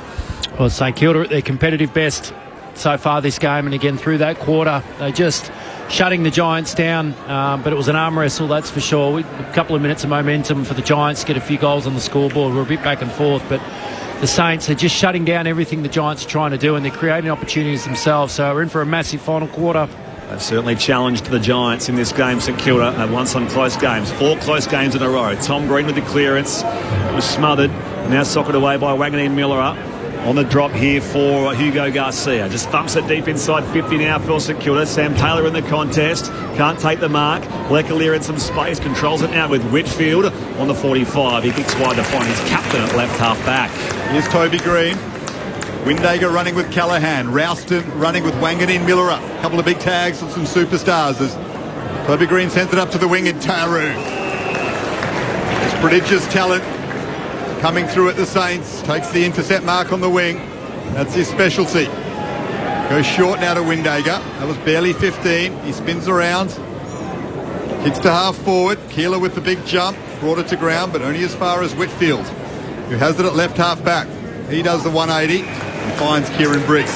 Saints up by a point. Started the last term. Whitfield kept running.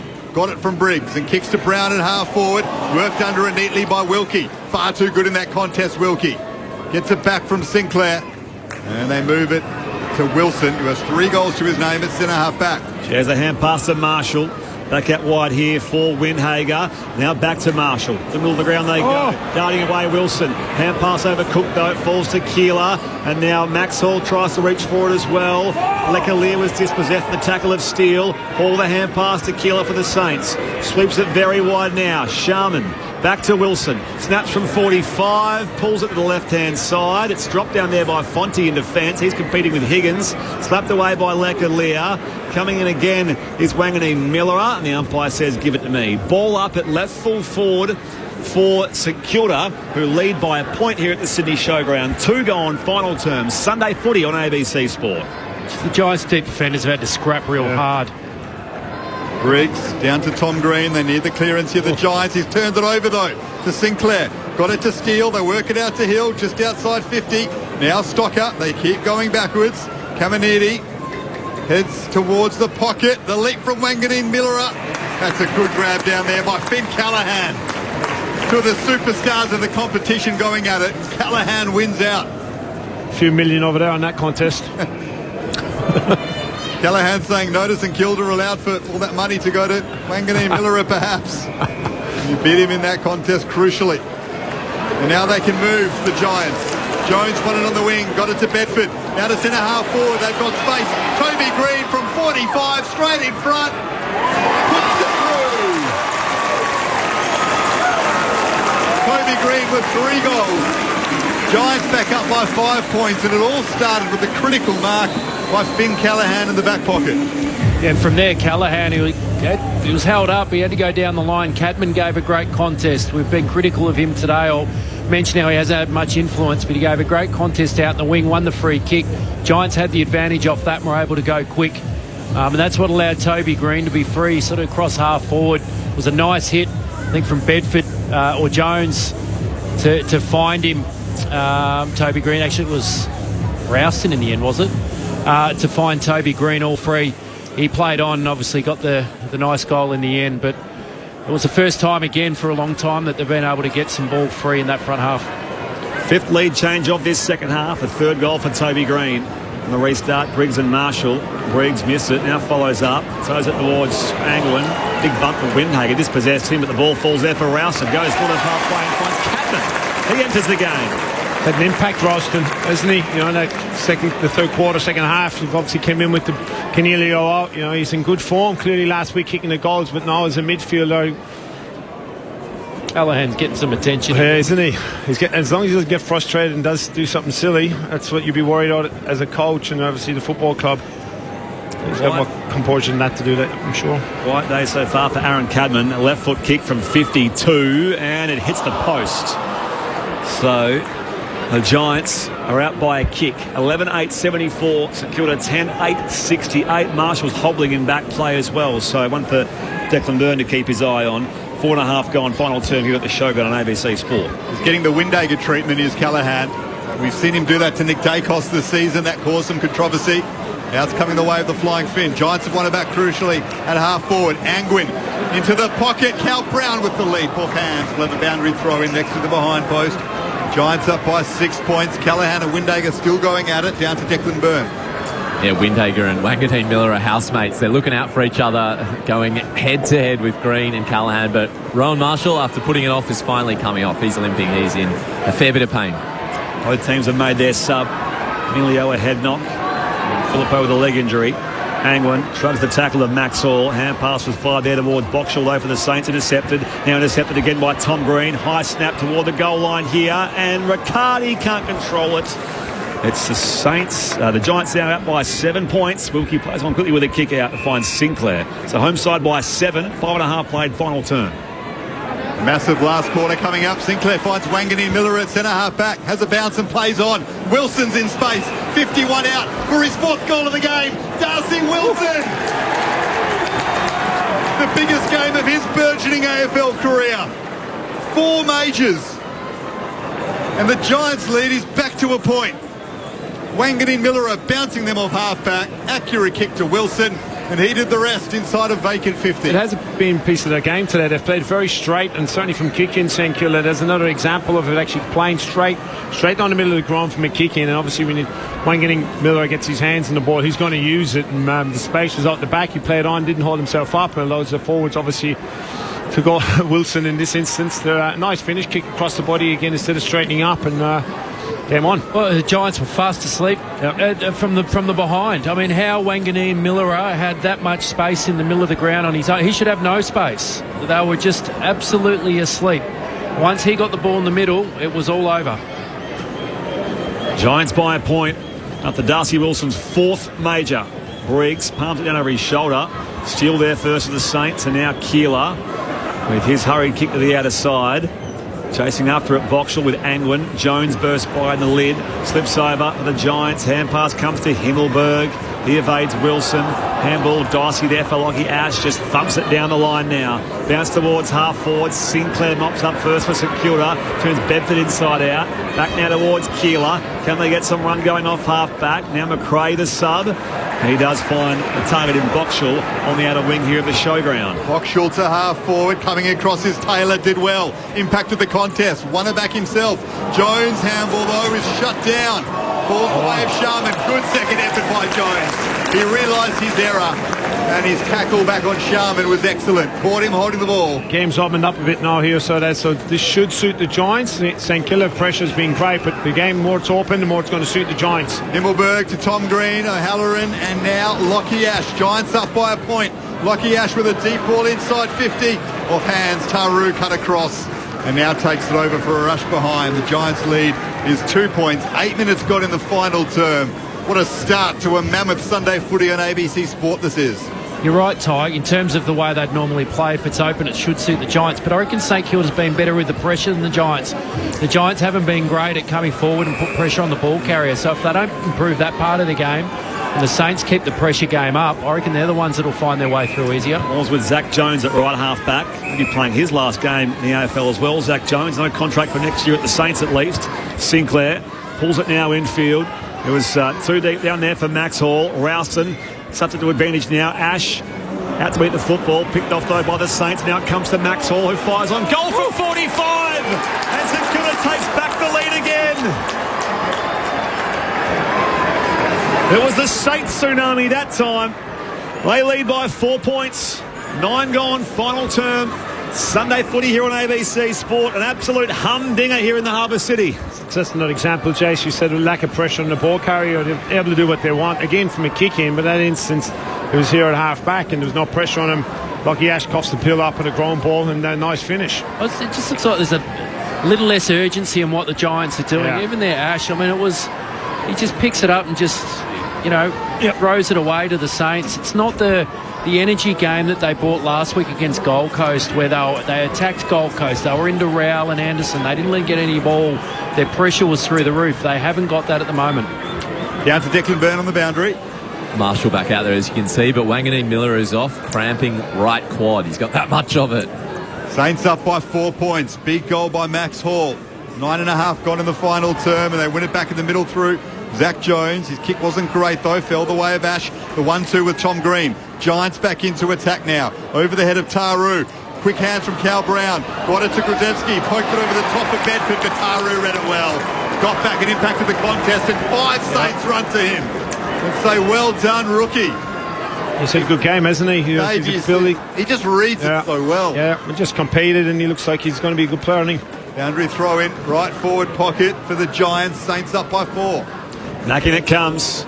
Marshall and Briggs tussle. O'Halloran spins out of the Jones tackle. Umpire says give it to me. For those that have clarified or wanting clarification around mathematical scenarios, of course, the Giants can't finish lower than 8th. So they'll be 8th regardless. But of course, it's all ahead of them here to win and secure that home final. So no scenario means they'll finish outside the top 8. And Sinclair off here to McRae. The Saints off half back, and now it's marked by Sharman. Third time Taylor's been outmarked. This is a rare game. A long way from home, Sharman here at left half back though. Saints lead by 4 points. A raucous crowd here at the showground.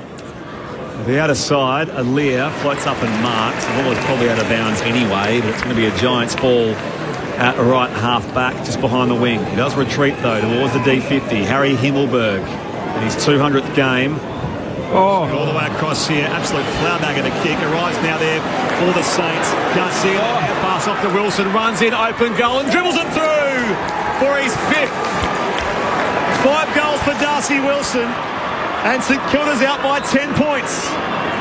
13-8-86, 11-10-76 the Giants. 12 gone final term. The Giants home final hopes are hanging by a thread. Tyconelli and Jason Saddington. I'd be getting that message out to them, so I would. You want to play a home final? You know, the way they're playing, and Jason made the point before, they're just off, and their intensity, and when you're off from an intent point of view, more often than not, your skills are off and fundamental. We saw that in that instance with Harry Himmelberg's decision in his poor kick inside, and trying to bite off way too much. That was a 50-metre kick, switch kick he was looking for. And this is the tough part for the Giants here. The energy and the bounce that the Saints have, it's hard to peel that back and try and generate it yourself, especially when you're starting to feel the pressure. A shank kick from Harry Himmelberg in his 200th game allows Darcy Wilson to kick his 5th goal, and the Saints lead by 10 points. Zach Jones, 1 centre-half back. Didn't take it cleanly, though. Here go the Giants. Thomas to Toby Green. The captain has another one. Guess who? He has his 4th. And once more, he stands up, and his team demands it.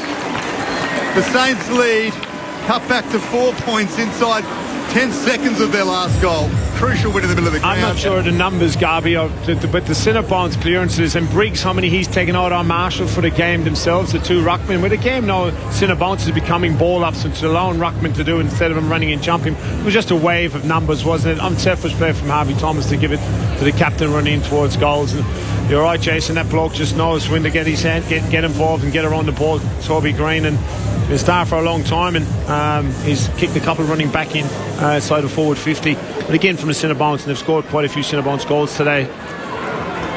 What's amazing? Yeah, he hasn't had a lot of influence in the game in terms of the general full game, Toby Green, but he's now got 4 goals, and that's the moment, you know, when they needed someone to step back up and bring the game hopefully back their way for them. Saints still by 4 points. Restart in the middle. Marshall off to Windhager. St Kilda clearance. He balked around O'Halloran. High ball inside. Just get it 40 for St Kilda. It's marked by Himmelberg. Take a bit more conservative approach here, Harry. It's a 50. 50 in a way. 50 as well. He might kick it on though. There was an encroacher on Harry Himmelberg, so this will trot him to about the halfway point of the ground. The home side still trails here by 4 points. 14-9 final term. Callahan, left foot kick, was neat inside 50. Too deep though for Cabin in the end. On the burst here off half-back run down. Great tackle it was by Thomas on Stocker. Falls to Callum Brown, who pops it through. This time the Giants create pressure. And the Irishman saw the opportunity for the open goal. And with that, the Giants take back the lead.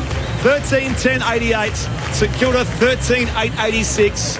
14 and a half played final term. Exhilarating final Sunday of footy here on ABC Sport. Oh, this happened in the third quarter. The moment I thought, I think the Giants are in trouble here. They're really under the pump. The Saints have got the energy and bouncing all over them. The Giants find a way to kick a couple of quick goals and wrestle the lead back. Quite incredible. And that's I mean, that's a positive, isn't it? Huge. When, again, things aren't going your way, you can do it. And I mean, not have anything pretty, but gee, I mean, this is fantastic. The last quarter's come out of nowhere, hasn't it? This is brilliant. 7 lead changes in the second half so far. It was looking pretty dour, up to three-quarter time itself as far as scoreboard. Such an unpredictable game of footy right now. Finals have come early. Marshall takes it cleanly out of the ruck. His kick went to Ware, and Jones gave away a free kick on the Giants wingman. Jacob Ware started as a sub. Came on for Cornelio. Just a real energy shift in the game again in the last 2 minutes. Gets on his left boot now. Giants up by 2 points. They trailed by 2 goals a few minutes ago. Free kick, and Toby Green. Downfield free kick. He'll go the way of Toby Green. He can have a shot for his 5th from outside 50, and he's kicked one from this far out on this ground before. I don't know if he'll be going the barrel this time though, but yeah, just off the ball, he just got pushed out of the way. He can go short to Ware, who is on inside 50. Now Ware turns around. Toby Green ignores him, just decides to pop it up to the top of the square. Here's Callum Brown for his second in a matter of minutes. Handballs backwards, instead to Riccardi. He is missed to the near side, through for a behind. The Giants' lead is now 3 points. We've gone 16 minutes in this final term. Adam Kingsley and Ross Lyon both looking concerned. This game up for grabs with so much at stake. St Kilda flare it wide. Peter Stocker at right half back. Pumps it down the line now. Big 2-on-2. Aaliyah reaching for it through his hands. Socked away by Sharman, kicking in danger. Free kick the Giants. Well, your Saints average 5-point winning margin the last 5 or 4 weeks is on the cards again here, Spriggy. Total of 21 points in their last 4 games. All wins, St Kilda. Another tight contest here. Whitfield pops it back inside defensive 50 for the Giants. Fonte to Himmelberg at right half back. Takes some pace out of the game. Called to play on now from the umpire. A milestone man. His side leads by 3. Big long kick from Himmelberg. Manganese Miller up from behind there on Grajewski. Off hands for a throw-in on the outer side of the ground. On our side of the ground, it's with Declan Byrne. Last week we spoke to Harry Ralston after their win over the Suns, and he brought up the fact that the Giants this year are rating themselves as an amazing fourth quarter team. So they're saying their fitness is better than ever. They can run over anyone. So this is a big test. On the far side as well, Wanganeen Miller is down, clutching at the back of his left leg, which is where he just got attention. So he was off for 5 minutes. He got a rub down. He got pickle juice as well. So I dare say it's just cramping, but play stopped for him. Yeah, he's cramping. I mean, it's concerning when a player holds his knee, but it is definitely just cramped for Wanganeen Miller. He can't put weight on that knee, though. No, and he can't quite get to his feet either. He's fallen To his haunches again. Yeah, watching the replay, you could see he was cramped in the air. He was holding his leg was cramped as he was in the air. So do we stop the game for cramp? Yeah. So he limps away from the boundary throw in Wanganeen Miller up. Is he a good fourth quarter player? We don't need to debate that. No. Giants up by 3 points. He'll just try and get some movement back in that leg. He lifts it up to stretch it away from this throw-in, which is on the wing. Riccardi and Marshall doing the ruck work. Falls to ground. Well done by Boxall to break free. Moved it back to Steele. Even though Halloran tried to take him over, did so successfully, Jack Steele. Giants lead by 3 points. 18 minutes gone in the final term. The Saints led by 10 not too long ago. Quick goals from Toby Green and Cal Brown to put the Giants back in front with a home final at stake for them. Toss back in. Palmed away by Marshall. Socket forward Ware for the Giants. Windhager wrapped up, brought to ground. The umpire says, give it to me. Declan Byrne on the boundary. To give the listeners an idea, imagine your granddad is trying to run as fast as he can. That's what it looks like right now for one of the silkiest players in the AFL. Messiah Wanganeen Miller making his way off finally. 19 gone final term. Giants hang on to a 3-point lead for now. Scrap on the outer side. O'Halloran brought down. So for now, the Giants will be provisionally in fourth spot, of course. Regardless of what that looks like later on, Hawthorn better percentage. If they win, they get the top 4 spot. Brisbane, of course, a half a game clear of the Giants anyway. Here goes Higgins. And now Windhager's hand pass. Dummied away by Max Hall. Run down from behind by Whitfield. Falls to Jacob Ware. Back on the overlap here, the Giants through Ralston. Rajewski reaching forward at half forward. Travaglia gets there for St Kilda. Thomas provides some pressure. Rajewski can't gather. Wilkie does here for the Saints and just pats it toward the boundary line, right on the junction of 50 for a throw-in at the Giants' attacking end. It's they who lead by 3 points as we're about to hit time on here in the final term. 19 and a half gone. Boundary throw-in inside 50. Marshall just sockers it out of the air and then catches it. It only went a couple of metres. Spills free though. Darcy Jones won it back. Got it to Ralston. Snaps it towards the goal square off hands. And now they're behind for the Giants. Their lead out to 4 points now. They are 13-12-90. St Kilda 13-8-86. 20 minutes gone in the final term. Sunday footy on ABC Sport. It's with Sinclair. Better work from the Giants here defensively. The man them up. The last 2 kick-ins that they've had, St Kilda have gone in the end. Sinclair drives it beyond offensive 50. Members side of the ground. Alier up in front. Wins it down here. Out in space. Sinclair's there again, chasing his own kick deflection. It's come off here. Windhager holding the ball. Great tackle. Fantastic work out there from Callum Brown, who's 55 from goal here for the Giants. And this is his right in his home run swing. He does go short though. A lap through to Whitfield. Just forward of the bullseye. Is there a better option inside 50 here for the Giants? 2-on-2, deep in the pocket, off hands, throw in. Stoppage inside 50 for GWS, who lead by 4 points. 21 go on final term. Sunday footy here on ABC Sport. Tyke and Ellie, Jason Saddington. Yeah, not sure it's the right option from Brian Tom Green's time. Just get it in or have a shot itself. Have a shot. Yeah. Definitely within range for him. 50. It's a boundary throw in attack though for the Giants, who lead by just 4. Briggs taps it down to Tom Green, got the hands free in the handball. Bedford across the face. That would have been a wonderful goal. Bedford's kicked one on the run already with his pulled that effort. Another behind for the Giants. Their lead is now 5 points. It was elite hands from Tom Green to find Bedford on the move. Wow. The Saints have won 4 tight games in this past month. Average margin 5 points. That's our mark right now. The Giants ahead. Wilkie goes beyond defensive 50. Thomas gets separation on Hill. Marks it left half forward here for GWS. Should be better there, Brad Hill. Yeah. Experienced player, bigger body. Outmarked by Harvey Thomas. Thomas called to play on now. Left foot kick. The teeth of goal here for the Giants. Cadman was blocked in the running start there. Falls away from O'Halloran. Jones there as well. Wraps it up now for St Kilda. He's pinned. Ball comes loose. He was pinned and eventually pinged. Jacob Ware the tackle. Set shot coming up here for the Giant. 35 out, almost directly in front. Wow, so it was almost as soon as he handballed the ball out, the umpire said, I'll ping you for holding the ball now. Tom Green in the end that came in there. So it was a couple of Giants, but Tom Green got him. He kept fighting through it, Jones, is the problem. If he kind of gave up in the tackle, he tried to free his arm up too many times, and then he eventually got it out. If he actually accepted the tackle a bit, he probably would have got a ball up. Great call. Tom Green. Big kick. Huge kick. 23 minutes played in the final quarter. Does enjoy being the man, Tom Green. He's been their man for a while. This is a big moment. Tom Green comes in and sneaks it through. We're up by a couple of kicks here, GWS. 11 points their lead. They can taste the home final. It's a fortnight away if they can hang on. 11 points the margin. 23 gone final quarter. Sunday footy on ABC Sport. Now, just as well, I was asked what happens if there's a Brisbane Hawthorn draw. Do the Giants keep their place? Unlikely. The Lions percentage would take them ahead. And of course, if Hawthorn wins, their percentage is far better anyway. So it's all about the home final here for the Giants and finishing 5th. Well, he did enjoy that too, Tom Green. I mean, it was a terrific tackle. You're right with the call, Tiger. And if Jones just had a concede in the tackle a bit sooner, he might not have got pinged. But Tom Green went back, slotted it. I think we saw the double cobra, the punch to the air. We had all sorts of passion there from Tom Green kicking that goal. He's had a good game too. You know, his score involvements have been enormous.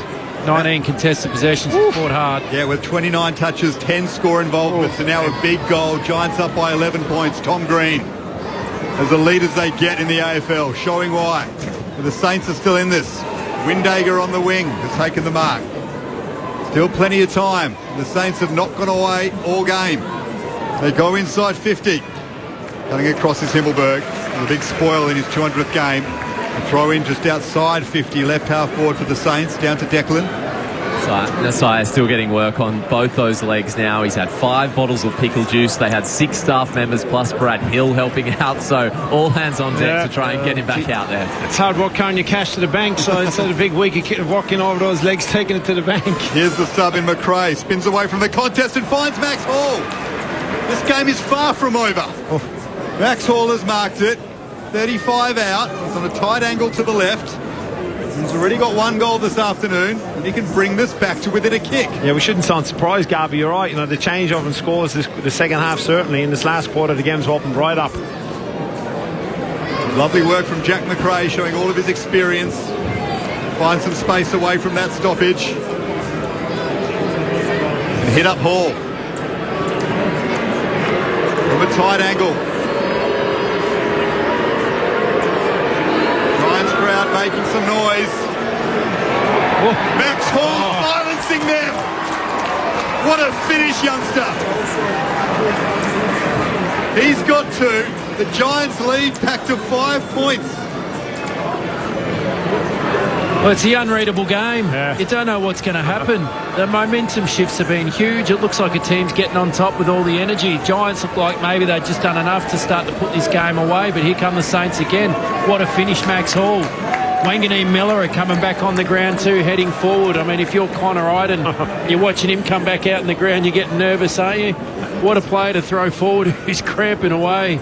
Just roll him out of the garage for one last drive for the year. Margin hasn't gone beyond 17 points since that early stage of the second quarter.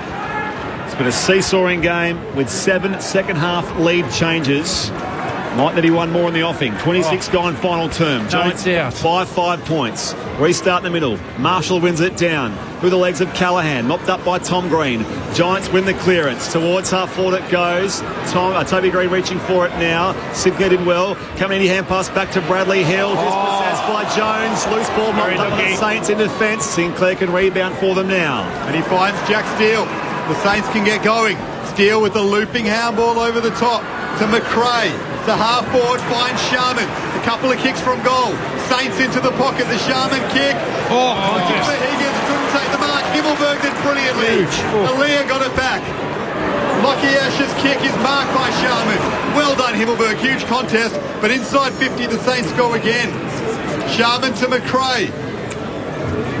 He's 52 out, in fact. Himmelberg's down behind the play. Giants have got back in numbers. So McRae switches it. Zach Jones has taken the grab. He's 40 out directly in front. And if he kicks this, the Saints have the lead. 27 and a half gone in the final term. The shank? Did he mean it? Yeah, I think they set it out. I reckon they thought that there's a hole there. We've got the advantage of our players probably onside for this. Pop it in the hole. John's going to be nervous. This might be one of the final acts of his AFL career. Zach Jones for the first goal of his season. He's missed it. He has pushed it across the face. He's a better on the run. Working with him with the Swans, he was always on the run. His set shots haven't been great throughout his career. A reprieve for the Giants. They lead by just 4 points. Late stages of the last quarter. Still some game time left. We'll take you across the Docklands as soon as we can for the Bulldogs and Freo. The impact of this result could be enormous for the Giants as far as obviously finals and grand finals are concerned, People underestimating it. Looking for an 8 finals campaign, and of course they're 33 years under Adam Kingsley. Mark paid the cabin on the outer side. The difference between 4 weeks of travel or a home final. 3 weeks of travel. Yeah. Short kick now off to Whitfield. He bounds away, forward to the wing. Goes inside 50 and marked by Briggs. Leading to that pocket, and he marks 45 from goal. Pops it closer to home now, but dropping back Steele. Not quite paid the grab. Plays on quickly here, they've secured a captain. Beyond defensive 50. One-handed grab from Lockie Whitfield. Just keep pinging around end to end. Whitfield intercepts here at right half forward for the Giants. It's had a strong game. Lockie. They lead by 4 points. Whitfield sets it up. High to the top of the square. Around one of the sets. Into the back of the defenders there. It's a free kick for the Saints. They work it away quickly. Jones marks in the right back pocket. Zach Jones up to the wing. Mason Wood will leap at this. Brought it down. Well done, Alea. Made sure he didn't give away the free kick. That still impacted the contest. Tom Green and Himmelberg come across to Lekalea. Give him the big high five. We'll have a boundary throw in right in front of the Saints bench. Opportunity here to see the Giants play +1 behind the ball with 3.5 minutes to go. How are they going to do this? It's a good opportunity practice scenario here. Adam Kingsley barking orders from right next to the boundary throw-in. Giants up by 4 points, and they win the stoppage crucially. O'Halloran to Green, Angwin to half forward. Nice contest by Cal Brown. Cadman takes it over. Giants don't mind that at all. They're up by 4 points, 29.5 got in the final term. What a start to Sunday footy on ABC Sport. 3 big games today on this final Sunday of the season. Giants hanging on to a 4-point lead, approaching the half-hour mark here at the showground. Marshall beaten by Briggs. Tom Green hands to it. Spun the tackle of McRae. Umpire lets them go. Waiting for it to be extracted. Windhager reaching forward, and also in there O'Halloran, the umpire says, with ball up at left half forward for the Giants. 30 minutes played here. Up it goes. Briggs, Tom Green. Quick inside 50. Bounce to the pocket. Uncon bounce for Taru. Bedford's there for the Giants. Walks his way in off the outside of the boot. It's marked by Wilkie on the last line. Saints are away, trailing by 4 points. They stay alive. Wilkie goes short to Stocker. Should have given the handball Bedford. I think it was Brown running past him. He's tried to check side, and Brown let him know about it also. What about Saints have got the old school setup too with deep full forward. He's just staying way back, and that's Wanganeen Miller. These are pressurising moments, and the Giants hit their home final chances alive. They work it to Darcy Jones at half forward. He takes the diving mark. That's important, just to slow things down. Take some more time off this clock. Jones goes short. Whitfield ran hard and took the mark just inside 50. Yeah, 30th disposal, Lockie. He's had won his contest. He's used the ball really well today. He's happy to go back and waste all 30 seconds on the clock and have a set shot. Whether he has the distance or not, that'll suit the Giants, who lead by 4 points. Well, needing to win for a home final. You'd almost prefer the ball out of bounds than a behind here to give the ball to Saints, potential to go coast to coast, get a stoppage. And the way they've defended them, the Giants have been very poor. But a goal might just about seal it. Whitfield decides just to spot it up in the pocket. Oh! Green, what a grab! Oh, captain, my captain! A superb mark by the Giants leader. He's got 4 goals, but he gets a standing ovation from the Giants faithful. The massive pack grab in the pocket. So here the Giants need to be setting up defensively for a kick-in. They should be set up and organised. For if Toby misses this, the Saints probably got one play at it. Green runs around and caps it off. No, he doesn't. Post. The goal umpire had a move that just clipped the post. And still the Saints are alive. Giants up by 5 points, 32 minutes gone in the last. Sinclair, long direct kick out down the corridor. Oh my God! With a back of the final football. That was huge. Disregard for his own safety. John O'Brien, wasn't it just running back? John Brown, Nick Revolt, eat your heart out. Inside 50 he goes. Catman, outpointed by Wilkie, off hands for a throw-in. Toby Green doing it at both ends. Wow. Absolutely superb. Giants by 5 points. 2 huge marks in 30 seconds. But that back with the flight, that's captain saying, I'm going to make sure we win this game of footy. Toss back in. Briggs. Dispossessed. Darcy Jones. Bedford races toward the boundary line. We'll throw it again. Stoppage inside 50 for the Giants, who lead by 5 points with about 40 seconds left. That's the biggest statement, Mark, for your teammates that I've ever seen from a captain.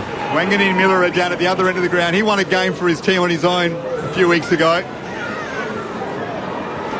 Toby Green with a couple of epic moments late in this last term. We'll have another ball up deep inside 50. Took a massive grab in the pocket and then a huge defensive mark just to stop the Saints moving forward. Giants up by 5 points. Here's Darcy Jones. It spills through to him. He answers it for GWS. That's his second, and that is a home final for the Giants. The Saints have made them earn it in a massive way. But they're now out to an 11-point lead, and after 2 incredible Toby Green acts, Darcy Jones seals the win for GWS, and they will play here in the first week of the finals. Great contest from Briggsy. Could have been a free kick. I think the umpire was coming back and didn't see it as he released the ball where the contest was itself. But a huge moment. That Toby Green mark chase was, it was like, I'm going to do it. It was almost like he was peed off with the set shot that he missed, and he's just launched at the ball 100 miles an hour running back towards his defensive goal. It was a big moment. He got calmed down after that. 11 points, the Giants lead. What an absolute spectacle, an absolute Harbour City humdinger here at the showground. Seesawing second half, the Giants pushed by a brave St Kilda. Here's the restart. Wrapped up down there is Jacob Ware by Wanganeen Miller up. We'll throw it up again. Well, you do feel the Saints, whilst they had nothing to play for other than you want to win the game of footy and pride, you feel for them that they haven't won the game of footy. They've been terrific. Tap from Briggs. Marshall scraps for it as well. They pile in from all angles. Wanganeen Miller up, met there by Toby Green. Ball falls to Tom Green. Now Bedford. Hand pass away. They go for it halfway the Giants in these dying seconds. Siren goes. O'Halloran fires on goal. The Giants have hung on.